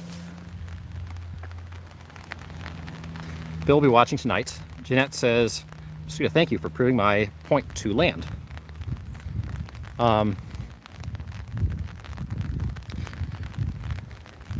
Guys, I'm not saying on an anecdotal level that there might not be a little bit of that. I'm saying that what you're looking at right now is Biden with a 10 to 12 point lead in the polls. This is a gargantuan lead. Trump is on pace for an epic landslide loss. He has to dramatically turn around his campaign here very quickly, or else he's going to lose very, very big. And to assume that away on the grounds that there's some secret hidden Trump vote that constitutes 10 to 15% of the population that's not talking to polls, I think I would focus your resources more on trying to help Trump fix his messaging, because otherwise I think we're all going to be surprised on election night when the polls were right. Bill says the MSM is totally lying. Outright lies that I don't think I've ever seen before from the MSM. Hey, pajamas. Do candidates in the U.S. put out manifestos before the election? Manifestos? Thanks for joining us, pajamas. I don't think they put up manifestos, but they do make their platforms public. Those are already public on the candidates' websites. You can basically see where they stand on every issue officially, as well as their proposed policy platforms and what they believe in. Now, most of that has been PR tested and not particularly believable, but at least it does help to paint a contradiction, or paint the differences between the candidates. Christmas land speculation. There was a group that attempted to march through a residential neighborhood near Salem, Oregon. Residents were not having any of it. Called the police, who set up a roadblock. I think that was, as we were starting to get ready to leave D.C., there was a lot of that starting to happen in some of the neighborhoods around D.C. Some of the anarchist groups were starting to take their protests into neighborhood retail districts and into residential neighborhoods. I think people are sympathetic to some of this stuff sometimes when it's an abstract thing that's happening in the downtown of a city you don't live in. One of my points that I have stressed all along on this stream has been that none of this is abstract. None of this is fake. None of it is a movie. Like, this is really happening on the streets of America's major cities. And it is absolutely horrific that it's happening.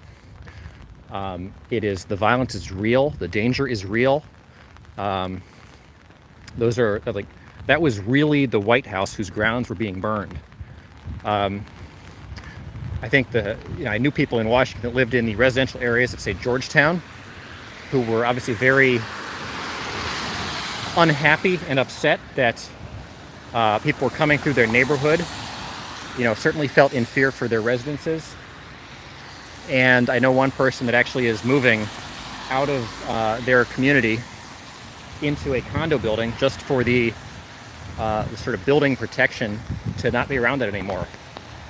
I don't think that's a very good tactical move on behalf of the protesters to be going into residential neighborhoods. I think they're going to lose support fast if they continue to do that. Josvita says, but thanks for letting me know, Christopher. Josvita says they were clearing out the park today, is what I was told. Tonight should be state police and marshals. Okay, well, it sounds like there's some different information on whether the feds are still in Portland or not, and sort of how the handoff is actually going to take place, and sort of what the conditions were on the feds leaving, whether it was merely the state agreeing to step in and take over the job of protecting federal assets and making sure the protesters are not getting onto those grounds, or whether the sort of precondition was that the protesters would be off the streets and away from the immediate vicinity of the courthouse before the feds would leave. I was reading an interesting account today of kind of from the police side what is happening and how frequently people are storming onto the grounds and throwing things onto the grounds, and the level of violent projectiles being hurled onto the grounds. This is not abstract, guys. This is like really significant activity in Portland. Johan, did you see the bar hearing and questioning regarding riots? There was not a lot of questioning in the bar hearing. There was a lot of pontificating, a lot of yelling.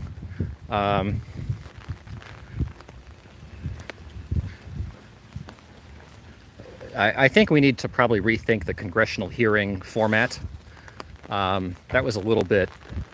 That was a little bit. A little bit over the top as far as just being a platform for Congress people to sort of berate somebody than I've ever seen. And I don't know that this platform is particularly helpful anymore. At this point, I think, very much we'd probably be best off to not have hearings unless there's an actual, some sort of ramification that comes out of the hearings, like a trial for an appointment or something.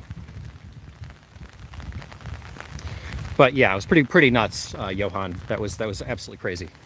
What went on in Congress yesterday? Bill said 80, and I'm talking as a candidate. Oh, 1980. So Ronald Reagan ran in 1980 the first time against Jimmy Carter. Reagan had a pretty tough primary battle in 1980. He actually ran against George Bush before selecting George Bush as his vice president candidate. 1980, Reagan came from behind in that race to beat Carter by a pretty good margin, but certainly there's a lot of excitement, as Bill was alluding to Reagan's run. His 1984 run was a little bit more of it was a bigger landslide when he took every state except for Minnesota. The biggest margin-wise electoral landslide in history, although not the biggest geographic landslide in the Electoral College ever, which actually goes to Richard Nixon in 1972 when he beat George McGovern, losing only Massachusetts. Joswita, we learned in 2016 if you wore a Trump hat, you got beat. If you had a Trump sign on your house, you got toilet papered and signs stolen. You kept your mouth shut, and now you will just vote. I would imagine in the kind of exurbs of Dayton, that's actually pretty equally split territory, Joswita. I would think you get a lot of communities there that are sort of closer to 50-50 than you get in a lot of other parts of the country in terms of their sort of voting tendencies, election to election. Okay, Jeanette, we're agreeing to disagree about whether there's a huge hidden Trump vote.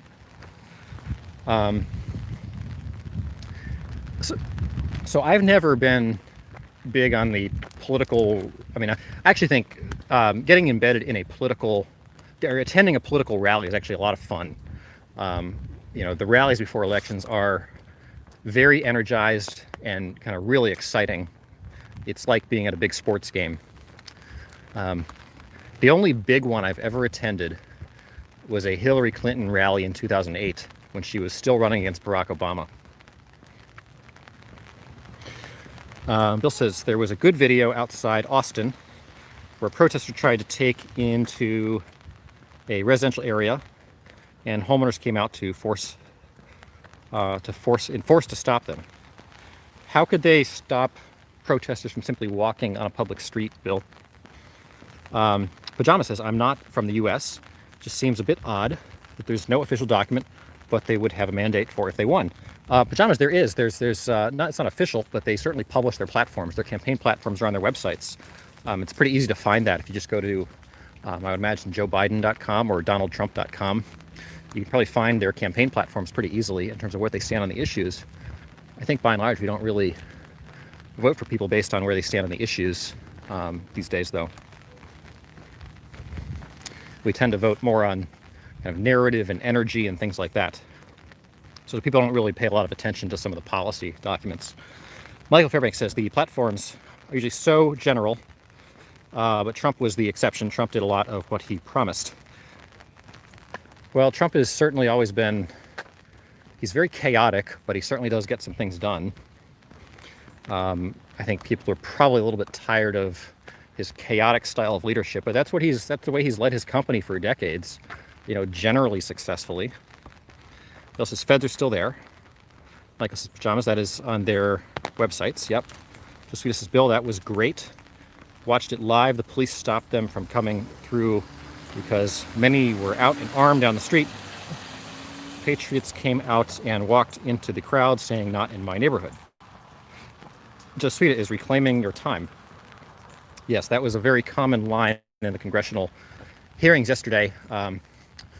People stating they would reclaim their time whenever Bill Barr tried to speak. Bill, Joswita, did you see that muscle-bound resident level that punk that got in his face? I certainly did not see that, but sounds interesting. Jet says, Joswita, could you put a link on Discord or tell me where to look later? Yeah, just a reminder, guys, there's a Discord link in the description if you want to engage offline there. That would be a good place to post links and have chats when we are not streaming. Johan says, Barr did a few thug life comebacks, especially the one regarding the fire. Yeah, okay, so somebody had asked him if he was aware that I can't remember which leaders of the church, the bishops, whatever it was, leaders from the church had sort of opposed the federal use of force to force protesters from the area around the Lafayette Park in the vicinity of that church. And Barr's reply was to ask if they had opposed that before or after they put out the fire. Now, I had the unique perspective of having been in that part of H Street, which is basically what they cleared, north of Lafayette Park, the 2 nights preceding when that area got cleared, including the afternoon of the evening that they burnt the church. When they burnt the church, of course, they didn't just burn the church. They also burnt, they broke into the hotel that was across the street from the church, which is a really historic hotel called the Hay Adams, where the president stays the night before their inauguration every 4 years. They'd also lit a giant bonfire in the middle of H Street there by the White House. It lit several dumpster fires, as well as several trash can fires. They lit a car on fire, and they had moved lots of metal parts and lit them on fire in the vicinity of trees that occupied the vicinity of Lafayette Park in the hopes of starting a larger conflagration that would have basically started a massive fire across the entirety of the White House grounds if that had caught on some of the trees and spread to some of the others. It was a massive fiery scene the night before. Protesters denied any police officers or firefighters the ability to get onto the scene to put out the fires in the vicinity of the church. The church was left to blaze for hours because police and fire could not get in. Protesters had started an all-out riot in that space. They knocked over the fence barricades blocking the top of Lafayette Park, which essentially is the area that the police had roped off to prevent protesters from getting into the White House grounds, and had basically made a rush on Lafayette Square, which forced hand-to-hand combat with the police. There had been, for several hours preceding, a barrage of really nasty insults. We were actually out streaming that day and have a lengthy stream where we caught a lot of those insults, many of which are so vulgar I would never even repeat them on this stream. There was a lengthy hurling of projectiles, bricks, bottles, rocks, whatever you can think of, that had predominated the previous night. When the police finally did clear that space on H Street the preceding night, through an overwhelming use of force, including tear gas and other things, it sent the protesters sprawling throughout the downtown of the city. Obviously, all after curfew, a mandatory curfew that was being disobeyed, and resulted in people being spread so widely across the city that police could not account for them block on block, and resulted in the looting of over 200 businesses that night, up and down Pennsylvania Avenue to the northwest, in the area of McPherson Square. A lot of that footage was sort of recorded and is available on YouTube on other channels from that night. There are numerous instances of people just going build business by business along individual blocks and taking out every single glass facade on those blocks. And in many cases, just lighting indiscriminate fires in trash cans, signs, cars, and 8 building fires that were started indiscriminately that night in the vicinity of I Street in downtown Washington. The sounds of that night included a virtually unending chorus of bangs, pops, blasts, etc. Lots of pops. Sounded like popcorn popping in the microwave as people threw fireworks and hurled Molotov cocktails, in some cases at cops, in some cases indiscriminately at each other. The streets were an absolute mess. I think the entire city of Washington had endured this for 2 nights, seen most of its downtown get looted. Every single business in an area of downtown known as City Center was looted. Literally every single business on about a 4-block area, as well as most of the other businesses that I could see. I tried to do an accounting of that and have the names of most of those businesses. We were, I think, dreadfully fearful of a third night of this materializing. The mayor had finally seen the damage and the graffiti and the looting and the burning that had materialized the night before, and had finally moved up the curfew from 11 p.m. to 7 p.m. At around 6:40, the Park Police and the Secret Service went into Lafayette Square and tried to clear H Street, which was the epicenter of all this activity that was making a direct push on the White House the night before, and tried to clear it out there 20 minutes before curfew, presumably with the intent that people could go home by the time the curfew took effect.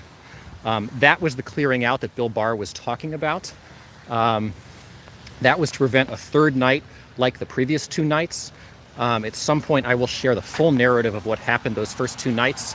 It was unlike anything you could imagine in any major city, much less the capital of the United States of America. It was absolutely shameful. The fact that it did not occur for a third night, I think we can all be thankful for.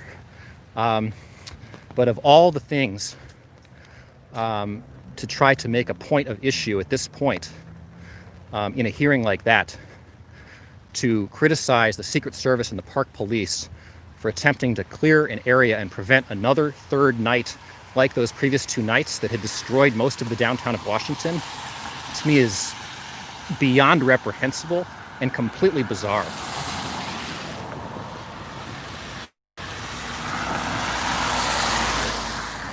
Okay, that was my little rant on that subject, because I was actually there for that one. So I have a fair amount of credence to talk about it.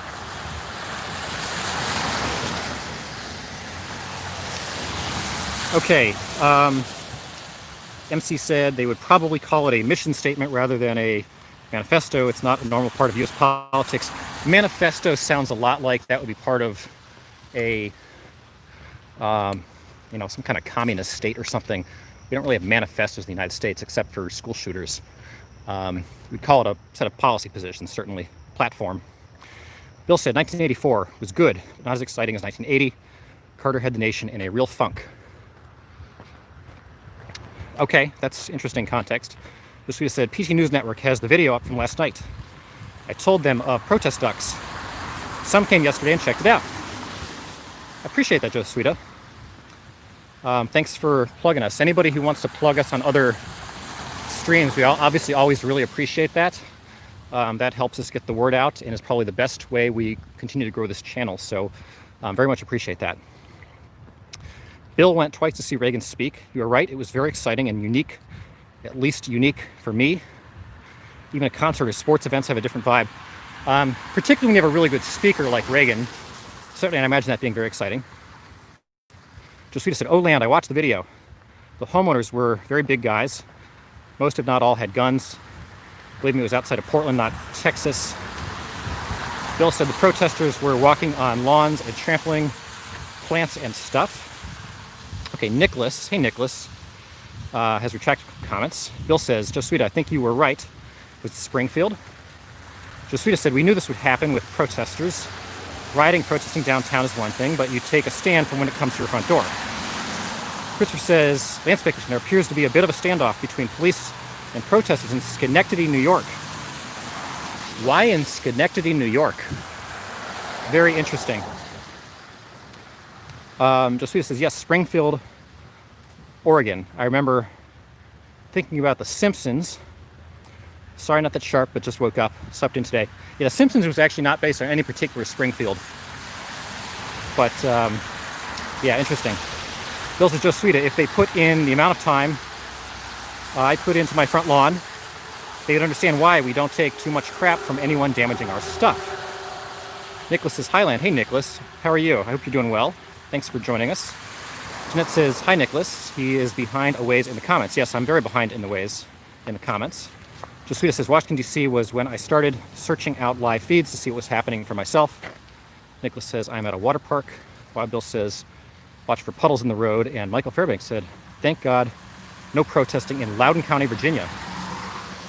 Are you in Loudoun County, Michael? Because I'm surprised, actually, there's no protesting in Loudoun County. Loudoun County is one of the fastest growing counties in the country. Loudoun County is also the wealthiest county in the country. And I'd be surprised if there wasn't some protesting in, Leesburg or somewhere like that. Very big. A lot of people from DC kind of moving further and further out to Loudoun. Very beautiful area. So I'm interested to hear more about the Schenectady, New York protesting. Yeah, Nicholas, it's good to see you. Yeah, I did not see this standoff in Springfield, Oregon.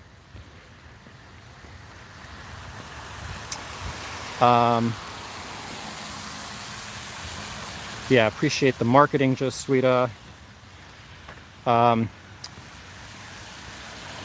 Even when he was getting older, Reagan could give a hell of a speech. In 88, 92, at the conventions, those were excellent speeches. I think even sort of middling candidates, their campaign events can be very, very, very exciting. And best of all, most of those things are free to get into. Usually you have to wait in line for security, but otherwise they're free and easy.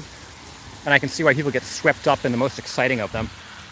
But in terms of campaign platforms, not a lot of people are basing their votes on campaign platforms anymore.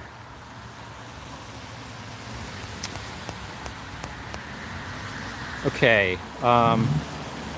This was land speculation. Tear gas deployed in Schenectady, New York. Fights between police and protesters. Looks like there might be feds. They're looking at their uniform. They're trying to clear a street. Interesting.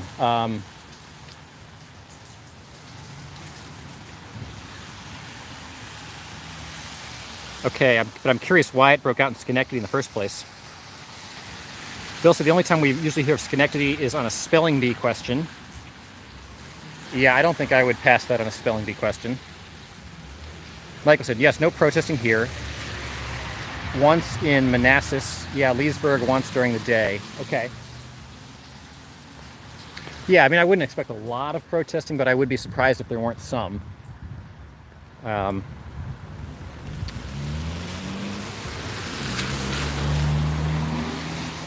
Is Pajamas still with us? I was curious to kind of find out where Pajamas is from and kind of what the background on the question about manifestos is.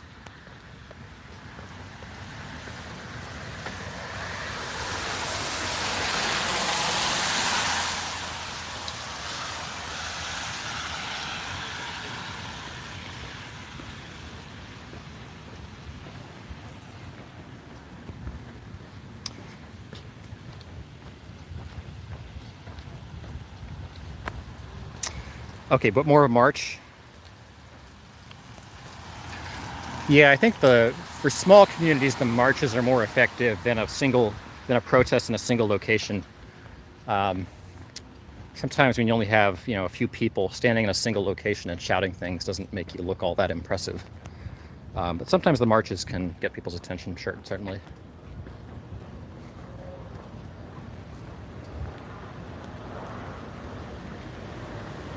Okay, Nicholas is at a water park. Nicholas, you're watching our stream at a water park?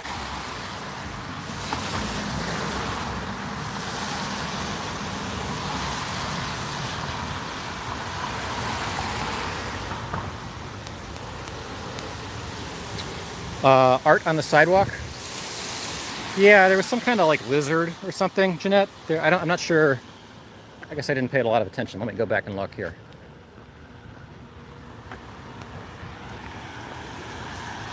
The rain is lighter today, but still raining a little bit here. It's kind of a messy night. So, yeah, we have some art here on the sidewalk. It's a lizard, I guess like a community there. So yeah, nothing too exciting. MC says, parks with water and ducks are water parks, right? Yes, I suppose that in its way is a water park. I think having ducks at the water park would be kind of fun, but also kind of messy, perhaps.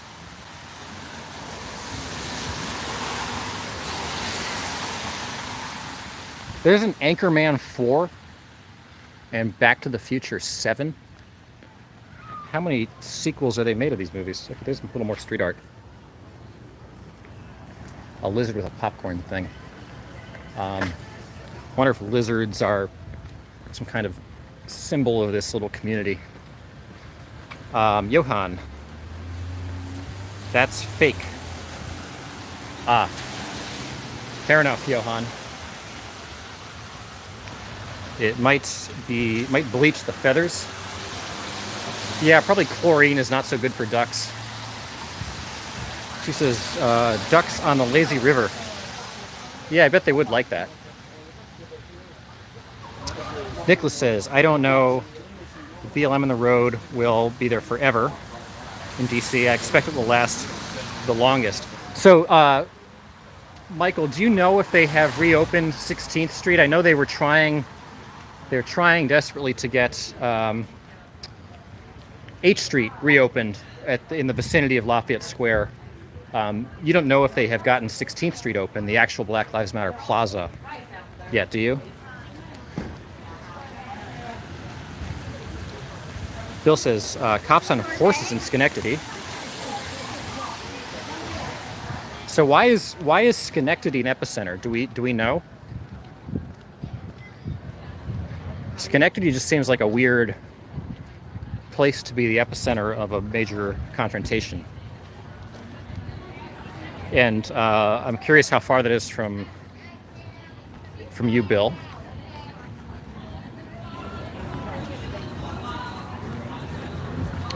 Actually doing a decent business here at this nice restaurant here.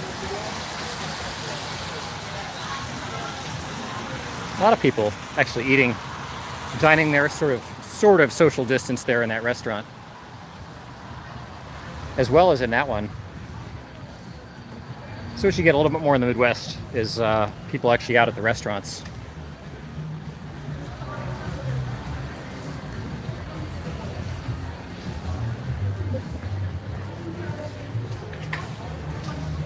Bill says, can't tell. They are showing police lines and protesters, but no fighting since I've been looking.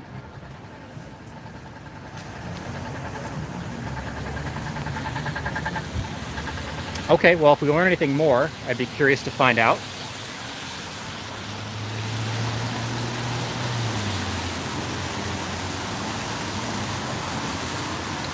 That says, we are smarter than you coast people. Hey, Jeanette, you know I'm from the Midwest, right?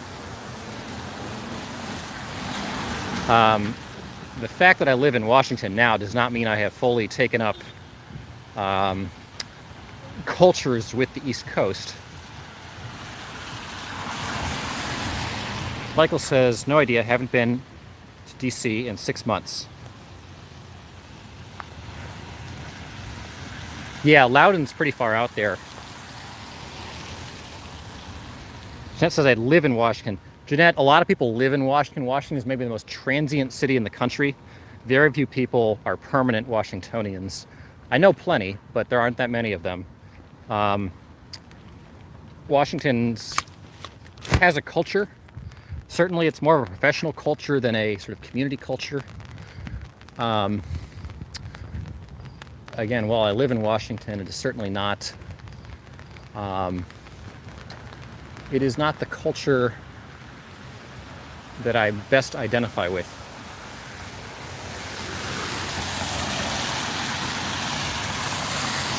So I'm certainly still very Midwestern in most of my sentiments. And you've picked up more than you know in your travels, says Jeanette. I think one of the more interesting skills of life is trying to sort of be able to fit in basically any community in which you're in. So, you know, whether you're in a very kind of liberal gathering in a big East Coast city, or whether you're, you know, in a small town in the Midwest somewhere, kind of being able to get by and not have people know that you're an out-of-towner. And that's sort of one of the things I've relished kind of getting to know a little bit through, you know, doing work in a million different places, is trying to find a way to do both. MC lives in California. Am I a coast people? Yes, I would think MC, you're probably a coast people if you're in California. Michael says, I'm from Michigan. Most people are not from Washington. Yeah, most people are not from Washington, in Washington.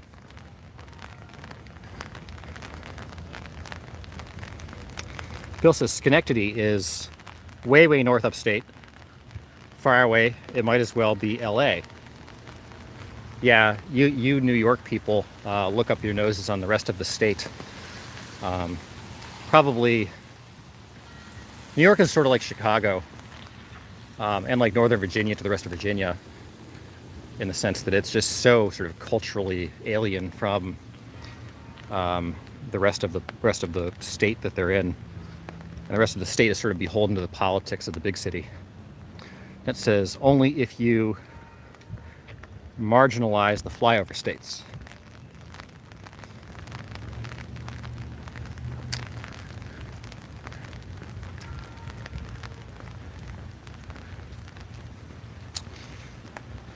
All right, Bill is lolling. Okay, Joswita says, Land, any thoughts on the new app called Randomotica or Randonautica? Some of the videos are funny, some scary. Word is it took hold because of the kids on lockdown for so long. It's crazy. I have never heard of that or seen it, Joswita. Can you tell me a little bit more? I don't tend to download a lot of apps. I'm kind of sick of how many things want me to download their app anyway. My phones are all like totally overrun with apps. But I always do want to sort of keep tabs on, you know, what the hip young people are doing. It's always interesting learning, you know, Gen Z words and their sort of reinvention of the language and the culture. So I'd be curious to learn more about it. Bill said, who coined the phrase flyover states?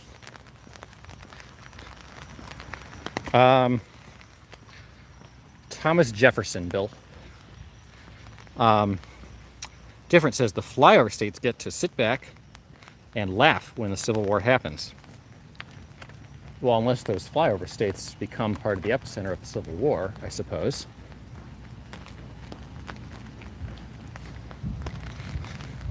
The first Civil War certainly didn't spare the flyover states. Christopher says, land speculation.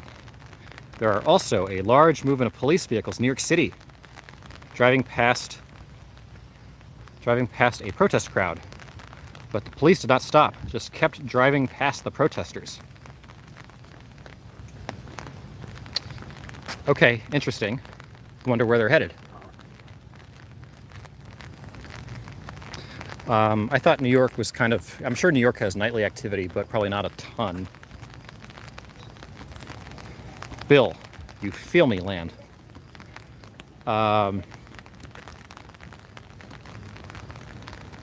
Yes. Yes, Bill.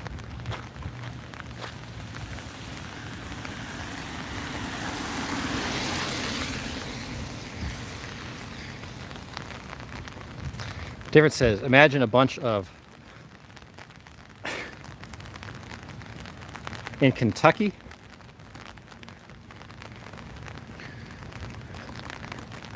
there is so much interesting Civil War history across the country. In places like Kentucky.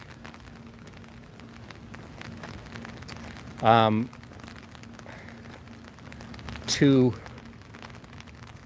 paraphrase Tina Fey mocking Sarah Palin. When I grew up, I could more or less see Kentucky from my house. So I have always identified just a little bit with the state of Kentucky. Josvita says, Randonautica is an app that sends...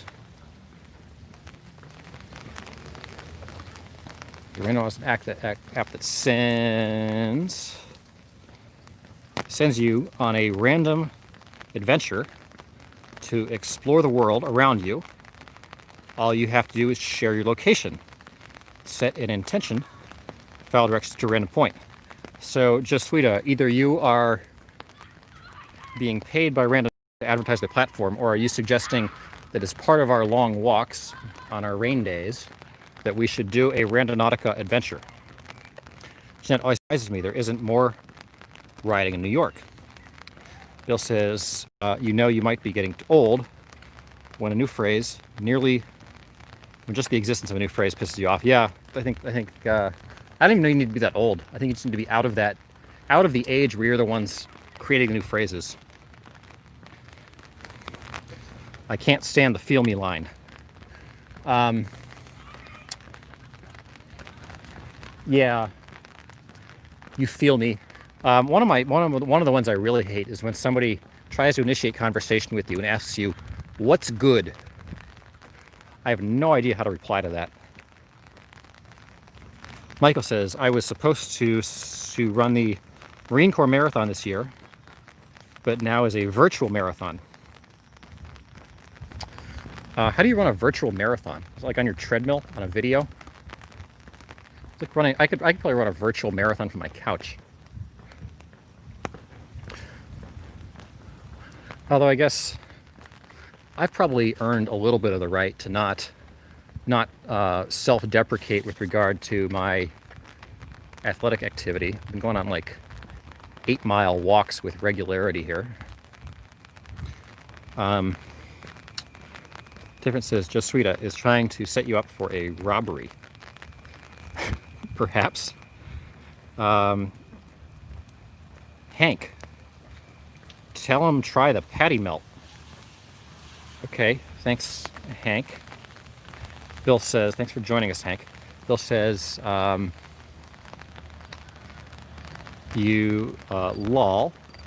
just that one for the first time a month ago. I said chocolate cake. Yeah, I'm not the greatest conversationalist generally, so any phrase that's sort of a dead end to the conversation as opposed to an open end to more conversation, I tend to loathe. The phrase, what's good, I have no idea how to reply to. Okay, Jeanette says, what's good? I'm never good, sometimes mediocre. Okay, that's a pretty good response, Jeanette. Josvita says, nope, no way I'm downloading their app. It took some girls in Cali to a cut-up body in a suitcase. The app believes you can manifest what you are searching for. Example, evil money or butterflies. Okay. This app sounds really sketchy, Josvita. I kind of don't really feel like I want to download this. Okay, Hank says, when they ask you what's good. Oh, the patty melt? I'm kind of torn on patty melts generally. I do like them. I like the idea of sort of doing a grilled cheese as a hamburger. On the other hand, like, why wouldn't I just get a regular burger if I'm just going to get the patty melt? I'm not sure how quite to do the address that, Hank. MC says, yeah. Randonautica sounds like Pokemon Go without the Pokemon. Yeah, some people are really into Pokemon Go. I can't say as I've ever been able to really get into it, seeing as I know nothing about Pokemon and have no interest in it. The idea of seeking out random Pokemon doesn't particularly appeal to me. Jesuita says, I just love watching YouTube videos. I don't watch TV. Yeah, I'm generally the same way. I watch, I think sometimes I watch like old TV shows on binge. When I visit family, I end up watching a lot more TV because they are older and watch a lot of TV. And it's sort of a cultural divide between the people whose lives were built around TV and those who weren't. Bill says, yeah, when they asked me what's good. Chocolate cake just came to mind. Chocolate cake is good. I think it's got to be like a really kind of thick, rich German chocolate cake or something. Maybe mousse in the cake. I think you can get some like not very good chocolate birthday cakes. Birthday cake is not very good. Any cake that's sort of too light, not really my cup of tea. We did the list of best desserts a week or two ago. I was kind of surprised at the top of that list, but yeah, there were some interesting things on it. What's good? Chillin', this is different. I'm not a fan of the use of chill as an adjective among other. I guess that's not even a new young people thing. That's like an older young people thing. Michael said, on the Woe-ND Trail in Virginia. So what's that in response to? Oh, that's where you are, Michael. Okay.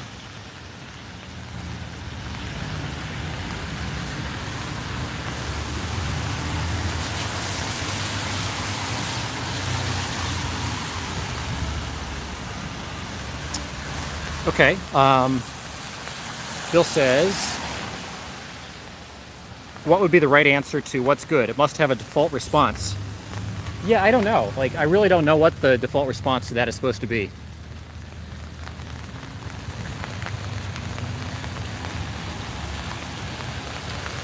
Josita says, McMac. MC Mac. Is MC Mac supposed to be McMac or MC Mac? MC Mac, yes. That is what I thought of when I watched the first video. Land, don't download the app. Check out the YouTube video. It is interesting. See, Joe Sweeta, now you're making it sound really tempting. It sounds quite interesting, actually. MASH is the best of old TV shows. Okay. MC says, what's good? God is good.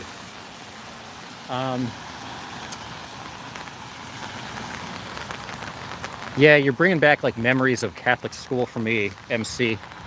There was something like, there was some phrase that I got taught in like the 5th grade. How good is the good God? Bill, what was the top one? Oh, the top 3. Okay, the top 3 desserts. Do you guys want to guess the top 3 desserts on the dessert list? There were some that really surprised me, kind of in the top 10. I'm going to give you guys a minute to guess on the desserts and see what we get.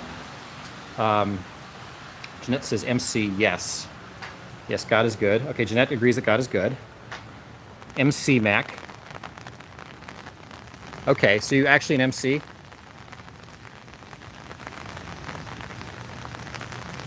Bill says, I like the early Happy Days. Don't know why, but I like it. Okay, Happy Days I really don't like, Bill. We've talked a lot about old TV shows. So I was a big fan, obviously, of the original Twilight Zone is like among the best of the old TV shows. I'm a big fan of Gilligan's Island, Leave It to Beaver, Get Smart. We talked a lot about that one from back in the day. It's a fun show. Have to go look after this. Just see, this is chocolate cake, carrot cake, ice cream sundae. Okay, so I think ice cream sundae, that may have been top 10.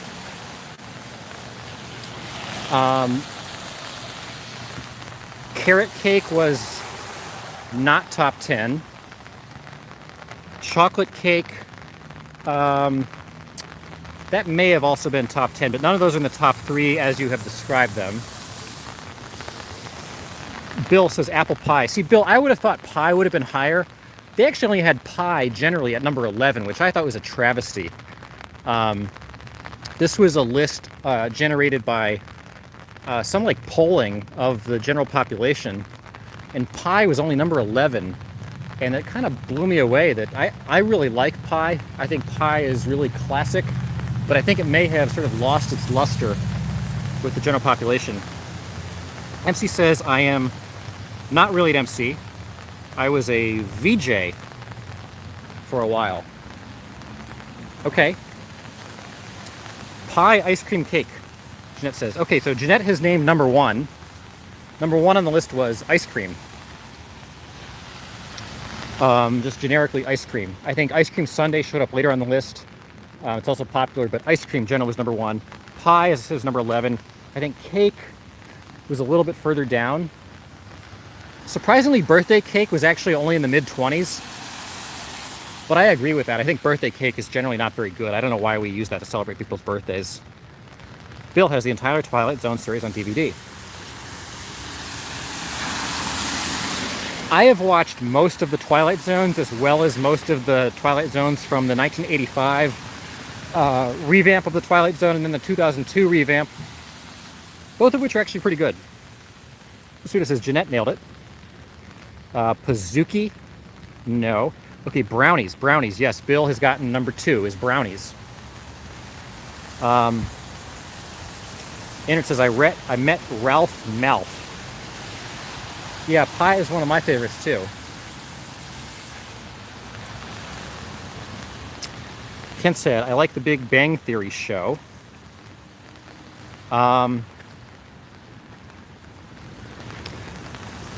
Ken, interesting. I don't agree.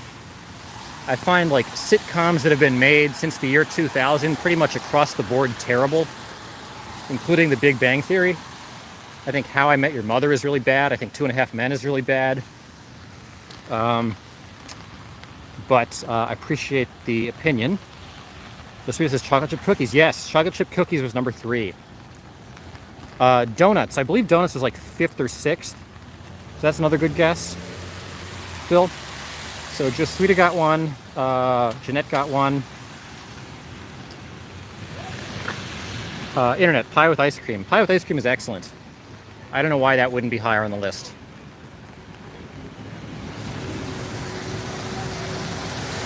Speaking of good desserts, there's a Dairy Queen. Jeanette hates cake. Yeah, Jeanette, good call on hating the cake. I think, actually, like really good cake is really good. Like a really good, rich chocolate cake is excellent. But most birthday cake, yeah, I'm not into that. And cupcakes, I think cupcakes are super overrated most of the time. Kendi says, great dessert candy equals divinity? I've never heard of that, Ken. Great dessert candy.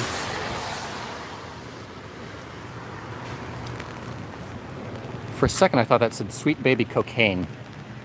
Sweet baby octane. Internet, I stopped watching The Big Bang Theory when Kaylee Cuoco cut her hair. Okay, I don't know who that is or what her hair was like. But I don't know. Sounds like that was a real downgrade when Kaylee Cuoco cut her hair. Bill, like the first 2 seasons of Big Bang Theory. Okay. I guess I just wasn't watching a lot of TV when Big Bang Theory was getting big. Ken B said, I can't spell. Yeah, spelling can be helpful sometimes, but not essential. But I'll try my best to overcome people's misspellings, but I can't make any promises. Bill says, lol, IG, that was the last straw for me also. Okay, this must have been a big deal when this person cut their hair. Michael says, my manager would say, what's good to get a status on work every morning? So I started to go into a lot of detail, more than he wanted. Now he doesn't say it anymore. That's a good technique, Michael.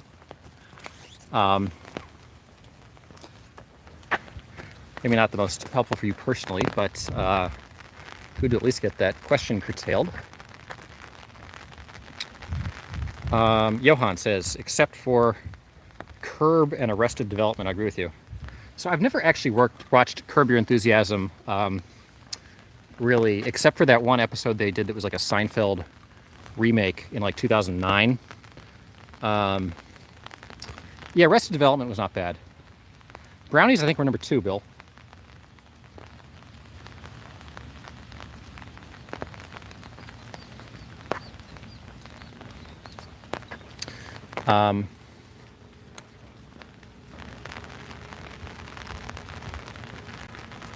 Jet says, I'm eating ice cream right now.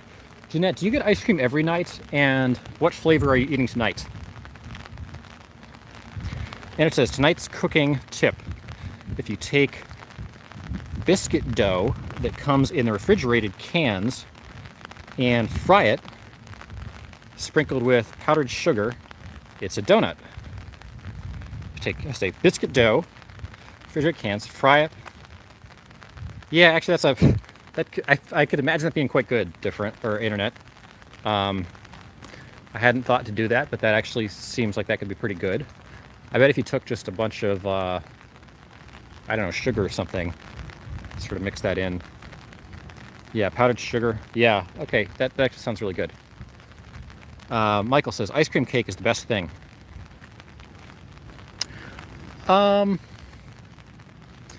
Yeah, I know some people are really into ice cream cake. I'm not necessarily obsessed with it. MC says, Sweet Baby Cocaine is the name of my new album. Yeah, I feel like we got a few folks here who might enjoy that. And it says, I believe I have said this before, but when I lived in South Florida, there was a bakery that made a chocolate mousse cake that would make you smack your mother. Well, I don't know if I'm going to smack my mother, but that sounds really good. Jeanette says, you guys have to try that. Yeah, that sounds really good. Chocolate mousse cake is one of the best things out there, as long as it's like thick mousse. Sometimes mousse, they whip it up a little too much and it's a little too light. Bill says, try having been a nerd, they were so much like a lot of guys I know on BBT. And accused of being. Okay, interesting. Yeah, that's the one. Okay, that was the one that has the really nerdy kid. Josvita says, take care, guys. Off to PT News Network. And happy to give you another plug there. Stay dry. Yeah, thanks, Josvita. Have fun on the other channel. Yeah, and give us a shout out. As always, you know, you guys are sort of the ambassadors for us, so I really appreciate when you guys give us plugs elsewhere. That really helps us out. I think, you know, some of you guys have been with us a long time, and a few of you are new, but I appreciate everybody who's here and really appreciate you guys devoting so many hours of your night after night with us. It's been fun to build this little community, and really appreciate it. Speaking of which, you guys, you're watching Land Speculation on YouTube. Thanks for the likes and the subscribes. The likes help us out a lot, and the subscribes are also helpful. If you're subscribed, turn on your notifications. And just a reminder about the Discord link in the description. If anybody wants to chat offline, we would love to see you all there. Feel free to join that. And also the Duck Fund link if anybody wants to help support duck activities. We went out and got some peas today per somebody's donation to help support the food needs of our big white pecan friend that we're still trying to name. Poll is on the Discord for that. Jeanette says chocolate with chocolate chips. Maybe 4 nights a week. Yeah, that sounds good. Jeanette is very pro-chocolate, and I'm also very pro-chocolate. So, Jeanette, we're on the same page there. MC says there's a dessert called Better Than Sex with Robert Redford. My mom always just called it Chocolate Delight in front of us when we were kids. I don't know that I really want to have sex with Robert Redford. I feel like that's not that desirable for me. Johan saying, okay, giving a peace sign to Joswita. Okay, yeah, Joswita's off. What was third place? I think third place was chocolate chip cookies. One of these days when it's not raining, I'll have to pull that list back up. We can kind of go through it in more detail. I think There was one really surprising answer on there. There was, I think everything in the top 10 was relatively straightforward, except there was, I think it was number 6, really, really surprised me, as a dessert item anyway, in terms of how popular, how many votes it was getting. Something that I never would have guessed. I see it at the airport a lot, but I don't get it. I'm wondering if you guys can guess it. And it says, my mom used to make something she called the chocolate bomb. She would tear up pieces of angel food cake and then pour chocolate pudding over them after the pudding set covered with whipped cream. Interesting. That sounds like a lot. I'm not sure that one sounds quite as good. Internet, are you like, you seem like you're the champion of these sort of improvised homemade desserts. That sounds interesting. I'd like to try it. I'm curious, we need to get like a cookbook of internet's secret desserts using other food things. Jeanette says Jello. Oh, Johan says IHG. What is IHD? Jeanette says Jello. I haven't been to an airport in 40 years, so I have no idea what's there. No, it's not Jello. Actually, it's a very long time I've not been in an airport, Jeanette. But I guess in Nebraska, you probably don't need to. I guess I thought it was a long time, and I haven't been in an airport in like 4 months. But I used to travel multiple times a week, often. So it's been sort of weird not traveling by airplane in quite a while now.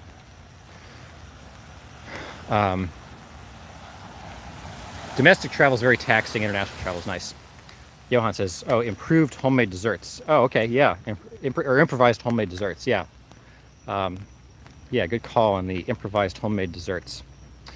Yeah, the one I'm thinking of is not Jello, though. The dessert that I'm thinking of that really surprised me on the list was cinnamon rolls, which I didn't even know people thought of as a dessert, really. I thought that was more of kind of a breakfast thing. Not really something I would like that much as a dessert. I'm not a huge fan of cinnamon, generally, surprisingly. Hey, Colin, what are you doing up? Yeah, I'm going home pretty soon, Colin. What's going on? Why are you still up, and why are you just joining us now? But good to see you. MC says, I flew on 17 planes in 2018 for work. I have to do a count, MC, but I'm pretty sure my general schedule is more than that.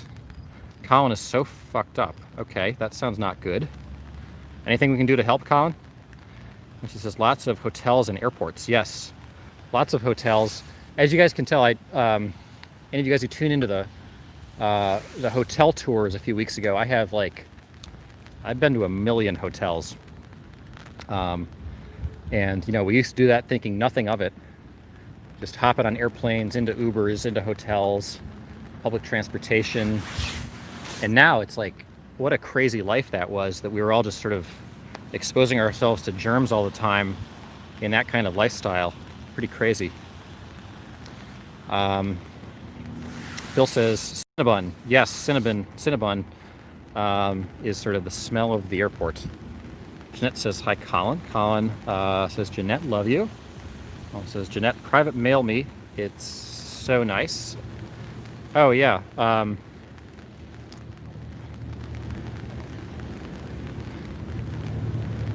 Well, I'm glad, Colin. I think I would encourage everyone to private mail Colin. He's a fun guy to talk to. Or private mail Jeanette. She's a fun person to talk to, too. Internet says, I won't take the time to give you the recipe, but Google millionaire pie. It is delish.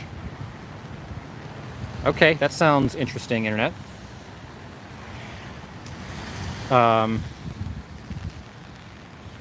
That says, yep, he's fucked up. Okay. Colin says, thanks, Jeanette. Is that the same Jeanette? Lol. This is Colin. You nutter. Glad you're here. Yeah. I don't know what does nutter mean in British slang? I'm a nutter. Yeah.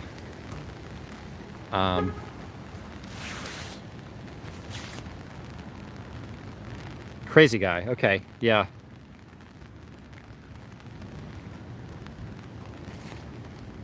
But in a good way. Yeah. Internet. I saw on one of those Food Network shows a place in Texas that makes cinnamon rolls the size of your head.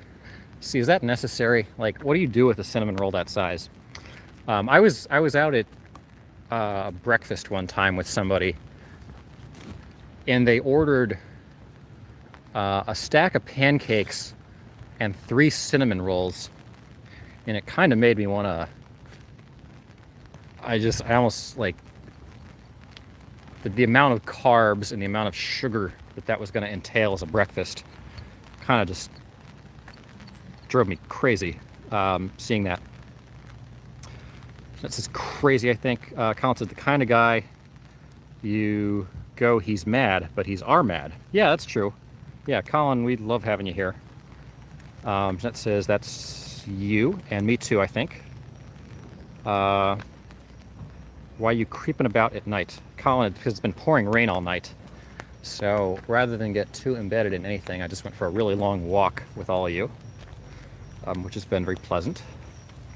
But Colin, you're late. But thanks for joining very late. Bill said, residents in Saratoga, New York now defending their neighborhood from protesters. Wow, this might be the new thing. So, boy, I don't know if that's going to help the cause for protesters to be going into neighborhoods like that. That's it might kind of make it more real for people, though. Like I said, I get this sort of distinct sentiment that people are sort of treating this as something that's very abstract and not real. And the reality is it's very, very real. Johan, that's like flexing on world hunger. Yeah, it seems a little bit unnecessary to do the cinnamon roll the size of your head. Colin, why do I feel like you're telling me off because I'm late? No, Colin, you're great. Don't worry. Don't worry. We missed you, Colin. Yes, Jeanette's comment is correct, Colin. We missed you. I'm giving you a hard time, Colin, but we love seeing you here whenever you get here. Colin says, okay, I'm going to modify Colin's comment and read that to say I'm a duck.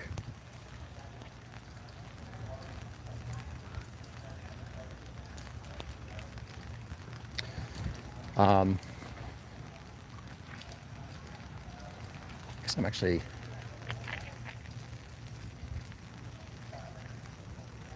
I'm a duck. That's why we like to.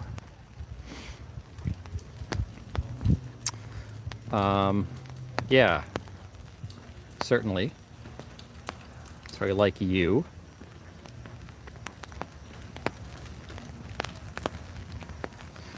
Yep, I think that's all correct.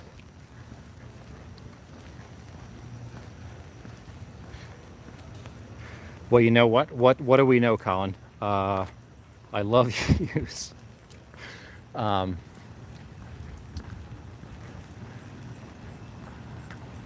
I'm glad to see you here, Colin. That said, we are all ducks in our own way. Yes, in a sense. Boy, it's really getting dark, isn't it? Julian, hey Julian. The feds are still here in Portland. So Julian's still in Portland. Even though land's dead secretive. Yeah, a little bit. So Julian, how are things in Portland? Bill says, oddly, this is what 99% of the neighborhoods look like. Quiet. Yeah, I mean, this is very, very different from Washington, just in terms of the feel here on the street. Colin hates when I get political. Hurts my head. Okay, well, sometimes getting political drives our view counts, so we've had to kind of keep it balanced here. Some of the days when we get very political, we get a lot of viewers, and some of the days when we just do ducks, we don't, but we also get some of our most loyal people on the other days. So we know we're trying to strike a weird balance here, and I appreciate your patience with us. Wild Bill. Jillian says they didn't show up until we started throwing fireworks. Okay. Hey, Liquid. You guys are all getting here really late tonight. But good to see you, Liquid. Thanks for popping in. Colin says, you don't have the stream for me. Well, we like doing the stream for all you guys. Okay, and now our numbers are cranking up. Even as it continues to rain. It's been raining really hard all night. Colin says, yeah, you're trying to get the balance. Yeah, and we're always open to commentary and critique on what we could be doing better, so please don't be shy about that. Liquid says, gonna make some small improvements on the Discord. Yeah, Liquid, I was gonna ask you, can we do polls on the Discord, or do I have to link those externally? I've got a bunch of polls I want to post that I think would generate some interesting conversation.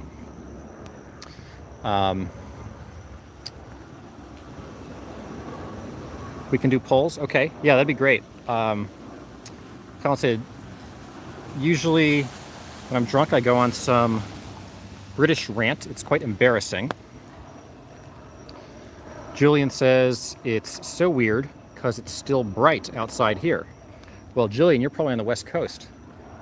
That's how time zones tend to work. Colin said, when I sober up. That says, oh, new rules for me to break.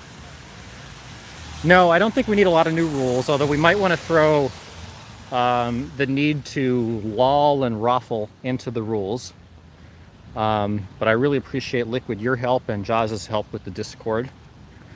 You guys have been awesome at helping us make that happen. And anybody who's on but not on the Discord, I would encourage you all to get on there. I've got some ideas for how we're gonna make this even more interactive as best we can. That's linked in the description if anybody has yet to find it. Jeanette says, yes. Colin says, who does the thumbnail pics? Yeah, Colin, I've been doing the thumbnail pics myself. They're not, a lot of the thumbnail pics are not my photos, but they are stock images I have the rights to. So we have been doing our best to come up with thumbnail photos, but if you guys have photos you want to be in the thumbnails on future episodes, that would be yet another way we could make this even more interactive. So if you want to send me your duck pictures or anything else, I'm happy to use those. That says yes. Julian, ask for condoms, not CVS. Extra small.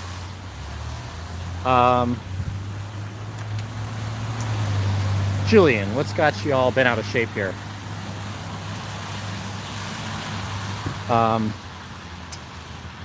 Looks professional, bro, says Colin. Thanks, Colin. We're doing our best to professionalize this a little bit more every day. Kind of build this up a little bit. Julian, do you need me to pick you something up there? Is that why you're asking?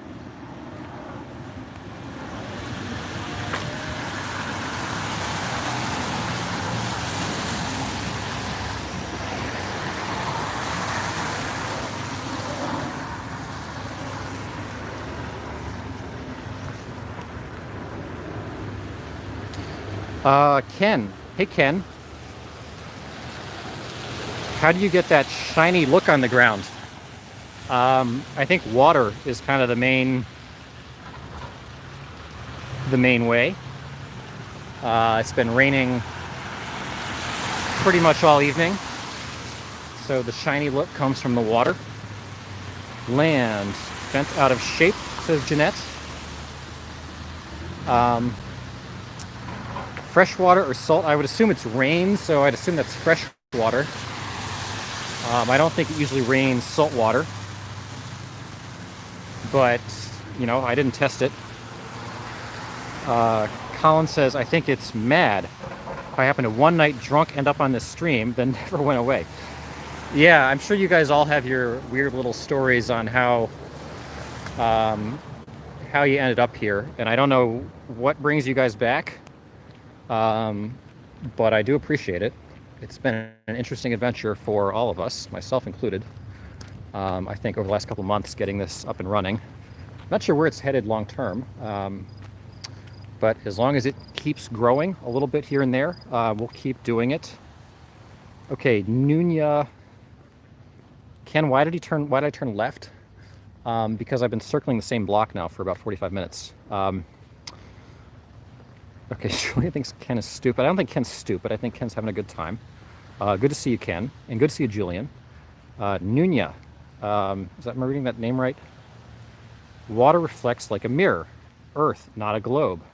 It's a good point. The fact that water reflects like a mirror proves that the Earth is not a globe. It's a very good point. Colin, I was being pure bad to you as well. And like, what's the purpose? Ha ha ha. Colin, you're good. Don't worry. It's 2020. Could rain salt.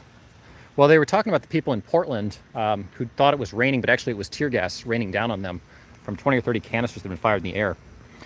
Liquid says, just made it so a bot will mention everyone when you stream.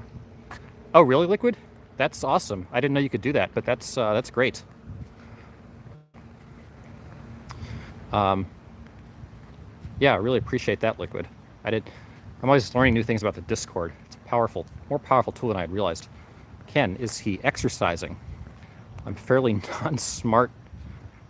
non-smart to be fair. Ken, you're good. We appreciate having you here. And even questions that have seemingly obvious answers are fair game. Bill said, rain is always fresh water, even in the middle of the ocean. Yeah, look at that shininess on the ground. It's very exciting. Colin said, yeah, I know, I'm good, man. I consider you as a friend now, if that's okay. Yeah, of course, Colin. Likewise, I think you've been a great addition to the stream. MC says, sometimes it rains frogs in Texas. Same as Bill and Jeanette.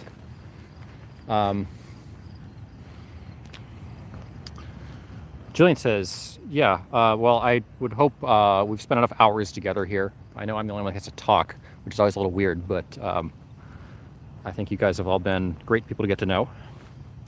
Julian says, who else can say they have 100,000 cash in their safe?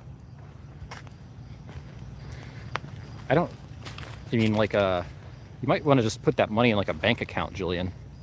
Or maybe even get it into like an investment fund. Julian, if you need help with investments, I can get you set up. It's probably not real smart to have $100,000 just sitting in cash in a safe somewhere. But if you want to get that into a checking account, a savings account, some kind of investment account, we can kind of help you do that. Ken said, what's your take on current Chinese-U.S. relations? Did you hear Pompeo's speech? I did not hear Pompeo's speech. I did read a little bit about it, but U.S.-Chinese relations are certainly tense. There are a lot of reasons for them to be tense right now. We can probably get more into U.S.-China here in detail on a future stream, because I think that is a really interesting topic that we really haven't addressed much on here. But there's sort of both. I guess we've talked a little bit about tariffs and kind of the need and the kind of history and efforts to grow U.S. manufacturing and sort of reduce our reliance on Chinese products, but we haven't really talked about sort of the geopolitical struggle against China, which I think would be interesting to talk about. Bill is giving Colin a carrot. Colin is giving Bill a carrot. I miss you guys giving each other carrots. The carrots are out. Yes. Jeanette, you were all friends. That's why I came back. Yeah, thanks, Jeanette. Colin says, yeah, we keep cash under the bed in Scotland, but changed the notes so everyone had to go to the bank and explain where we got the money. Okay, interesting.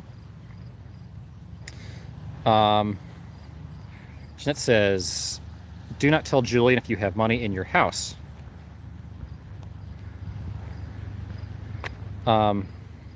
Julian, are you going to share with us the details on like how to get into that safe? Is that like shared money for the stream? Julian says, I just keep it there to show off when I bring a girl home. Does that work, Julian? Julian, does that sort of help make up for your little CVS issue? Colin, thought we were all drug dealers. We just kept it from interest rates from people who all have money. Ken is asking, oh, is Julian a man? That says, oddly, we can't do the carrot on Discord. Interesting. I didn't know Discord didn't have a carrot. Colin said, you tell people you have money. The tax man... it gets dark. It was a hard time reading your comments. The tax man chaps the door. Okay. Yeah, I mean, if you put it, if you're... Well, you get... I mean, just being rich doesn't mean that you get taxed. It's the income that gets taxed. Just sort of having wealth sitting on under your bed or even a bank account is not necessarily going to generate you taxes unless you're earning on it. Bill says 100,000 in a money market account would $3 to $4 grand a year. Yeah, I mean, and Colin, you're only being taxed on the earnings, so even if you're only earning $3,000 on it, you're only going to get taxed like, $1,200 or $1,300 at most on that. So it's still beneficial to you to invest that money. Yeah, the principal 100% secure. Colin says, yeah, but every rich cunt outs it offshore. Yeah, so they can get lower tax rates. Ken said, financial advice, FPS speed walking, Rainmaker. Yeah, Ken, we can, if anybody needs like financial advice, we can do a show on that. This is a carrot, yes. Little creature with carrot, no. Ken and Duck Whisperer. Ken, can we see inside some local dumpsters there? If I stumble upon a dumpster, Ken, we can take a look. If you want to see what's going on in the dumpsters, we can take a look for sure. I think the Dairy Queen's closed. Let's see what any dumpsters here. Actually, there are some dumpsters back there. Yeah, I'm not going to go look at those dumpsters, though. They look pretty secured. I'd imagine you kind of know what you're going to get in those dumpsters, Ken.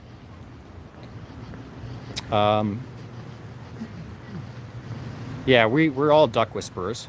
Colin said, you heard the saying, the rich stay rich and the poor stay poor. I've heard the saying, Colin. I think there's a degree of truth to it, but also a degree of not always truth to that. There's actually a lot of social mobility in both the UK and the United States. And I think there is hope for everyone. I don't think you should ever get despondent about your prospects financially. And if there's anything we can do to help that, we can try. Quest for dumpster. Here's a dumpster. Okay, you want to see these dumpsters, Ken? All right, here's a dumpster. You see what's inside it? Let's find out what's inside it here. Okay, you can't really see it. It looks like a bunch of trash bags, white trash bags in the dumpster there. So there, we've looked inside a dumpster. Safe dumping there. I think if you're just throwing away trash. This is almost every investment site offers free access to tools to make pretend portfolios, and you can play around with investment options. Yeah. Julian says, I'm pretty good with money. I just took it out of my account to flex. Yeah, to impress the women, clearly. I don't know. Julian, does that work? Like, are they impressed by that? Julian says, I was very poor, not rich, but I'm okay now. I'm glad to hear that, Jeanette. Colin says, I like your outlook, but I'm quite bitter. Okay. Ken says, dumpsters unsafe in this region in France. Ken, are you in France? Why are the dumpsters unsafe? Julian says, I just like feeling the cash instead of seeing numbers on a screen. Okay. Colin says, maybe that's something I need to work on as a person. Julian says, you have to change your mindset to a wealthy mindset, determined to make money. Colin, if money impresses the woman, you don't need them around, bro. Best way to make money is to get really focused on making money. Find something you can do that people will value, people will pay for, and then really devote your life to it. Ken said, you see any dog poop there? We're fairly well cleaning. We saw some dog poop yesterday. I haven't really been paying attention to today. With the rain, it really haven't noticed a lot of it, but we are in the suburbs. So Bill says Yahoo Finance is actually a good place. Also creating portfolios. You can do a lot on Google Docs now, embedding formulas from Google Finance too, but Yahoo Finance is actually very good. Jeanette says, I would not have been impressed by someone flaunting money when I was young. Ken says, I like watching some shiny streets. Yeah, Ken, well, I'm glad. We'll try to find some more shiny streets for you. Usually we stream a mix of protests, election content, and ducks. We are the duck channel, but we also try to mix it up. So you got a range of content, both for protests and then also duck therapy. Today we're just taking a walk because it was raining. But we're on every day between around 6 and 7:30. So protests in France. We have not had any protests in France, but I'd love to hear a little more about protests in France. I know France has a lot of big protests, frequently a little bit different in style than some of ours. Am I money-oriented, Lance, says Colin. Actually, Colin, no, I'm not really.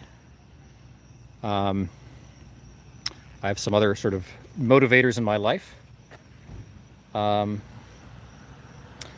says, Ken, it's a good channel. Well, stay tuned. Lamb talks to all of his viewers. Yeah, we try to be interactive. I think somebody described us as similar to the bar in Cheers. That's kind of the vibe that we go for. So you're certainly welcome to hang with us whenever you feel like it.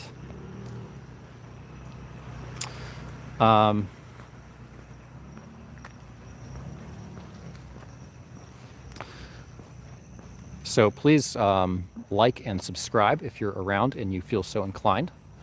Bill says, Land, you are on Live Now Media on YouTube, and they have you accredited. Oh, cool. Well, I'm glad to hear that. Sui Juris says, Duck lives matter. Elks are racist. Interesting. Well, I'm glad we're on Live Now Media. Anybody who's there, you're watching Land Speculation on YouTube. We're out most nights between 6 and 7:30 doing a combination of ducks, protests, and election content. We mix it up a bit. We'll tell the story on a future podcast as to why we do that combination of parts. But we do appreciate people checking us out and hanging with us. Yeah, the likes and the subscribes help. There's also a Discord link in the description if anybody wants to chat with us offline. We welcome anybody who wants to hang with us on that. And there's also a Duck Fund link, which is a PayPal link if anybody wants to help support the duck activities, also linked in the description. Elks are racist. I don't know if I understand that. Ken says, sometimes I like to go where everybody knows my name. Well, that's good, Ken. We, I guess, know your name here because every comment you post has a label on it that says your name. Colin says, Land. I think the main selling point of your stream is the interaction. Yes, Colin, I think that's true. Mogus Monroe. Hey, Mogus Monroe. Thanks for joining us. Says, have you seen the ducks at the Peabody Hotel in Memphis? Good stuff. I have not, but if I get to Memphis, Mogus, I will check them out. Are you in Memphis? Liquid says, the polls are ready. Fantastic, Liquid. Let me check them out, and then we'll see if we can get some things up there. Because I would love to post some polls and kind of get some conversation going around some of the things that we poll. Colin says, I'm drinking this American piss water, Budweiser. Yeah, Colin, I figured Budweiser wasn't really your cup of tea. I think of the three major mainstream beers in the United States, Budweiser is by far the worst of the three. Ken says, Colin has a point. Yeah, Colin often has very good points. Bill says, this is the new Cheers. Something like that. Jeanette says, Colin, ooh, you are in Scotland. So much better drinks there. There's some better beers in America, too, by the way. Sui. Hey, Sui. Portland protesters tore down the elk statues. Oh, yeah, the elk statues. Yeah, good point, Sui. That famous elk statue was torn down. I'm not particularly sure why, but it's gone now. Unfortunate that it's gone. Not a big fan of the statue teardowns by and large. Ken said colonizing land. That's, yes. Colonizing land. If Colin and I hosted a show together, that would be a good name for it. Colin says, yeah, I know, Jeanette, but it's all I have. The now it's late.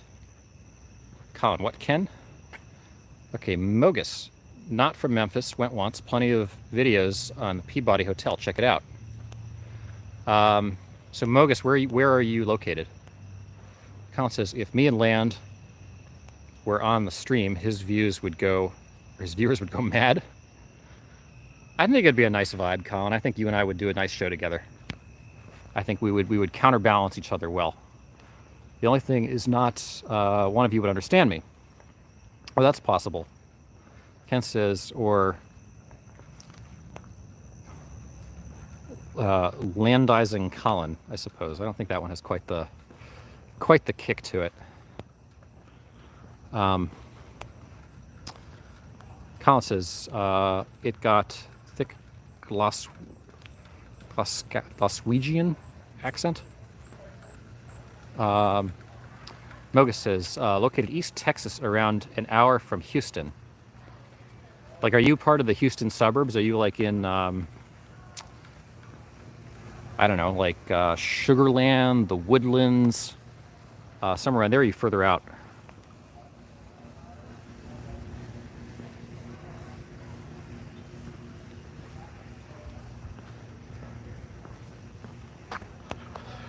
As in Sam Houston. Yes, as in Sam Houston. Choking to phone Land, just so he can hear me. He would piss himself. Haha. Well, Colin, you can post audio in the Discord. You should post audio there and see if we would see how people respond to it.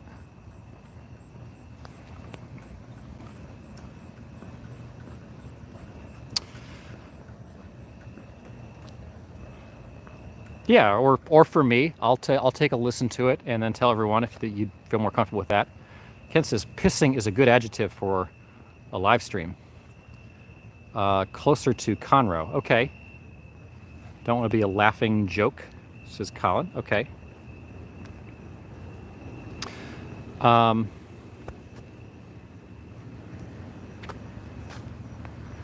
I like Ken. Yeah, Ken, you're. I think all you guys. We've got a really good crew tonight. I hope you guys will all come back on a future stream. We're, again, like I said, we're on between 6 and 7:30 every night Eastern time, and we try to make this as interactive as possible. Jokes don't get laughed. Yeah, I hope you guys will return. I've been wandering around in the rain now for over 3 hours, guys. I probably have to wrap this up here pretty soon here. But I really appreciate you guys all tuning in. And Ken, I hope we see you again. Mogus, I hope we see you again. Colin, always love seeing you.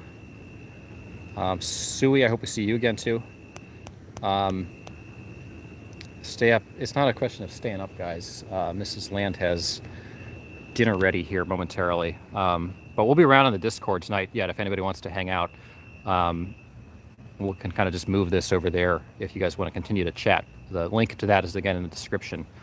If anyone wants to try to find it and join, we'd love to see you all either there or back on a future stream.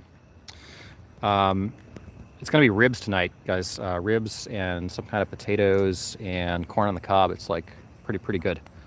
The Shiny Streetwalker has a... Yes, Ken, we do. And you'll get to meet her sometime if you come back for a future stream. Sometimes she's on the stream. So yeah, should be a good dinner tonight. I'll tell you about it later. But yeah, if you guys want to tune on a future stream, like I said, we're on every night, just about every night. And just a reminder to like and subscribe. And if you're subscribed, turn on your notifications. We really appreciate contributions to the Duck Fund, which is the PayPal link in the description. That's our main source of resources for all this. So any contributions are really helpful. We'll be out with the peas on a future stream here, hanging with the ducks and protests and all that kind of stuff.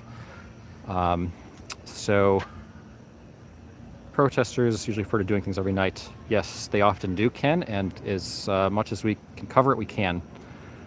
So yeah, everybody go join Colin Discord. We'll be around yet tonight over there.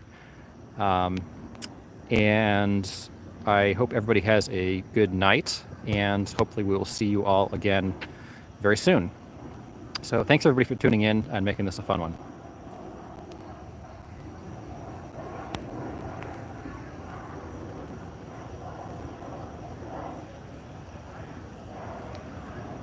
Yeah, Ken, I think they're locked. I'm not going to try that, though, for fear of making somebody's car alarm go off.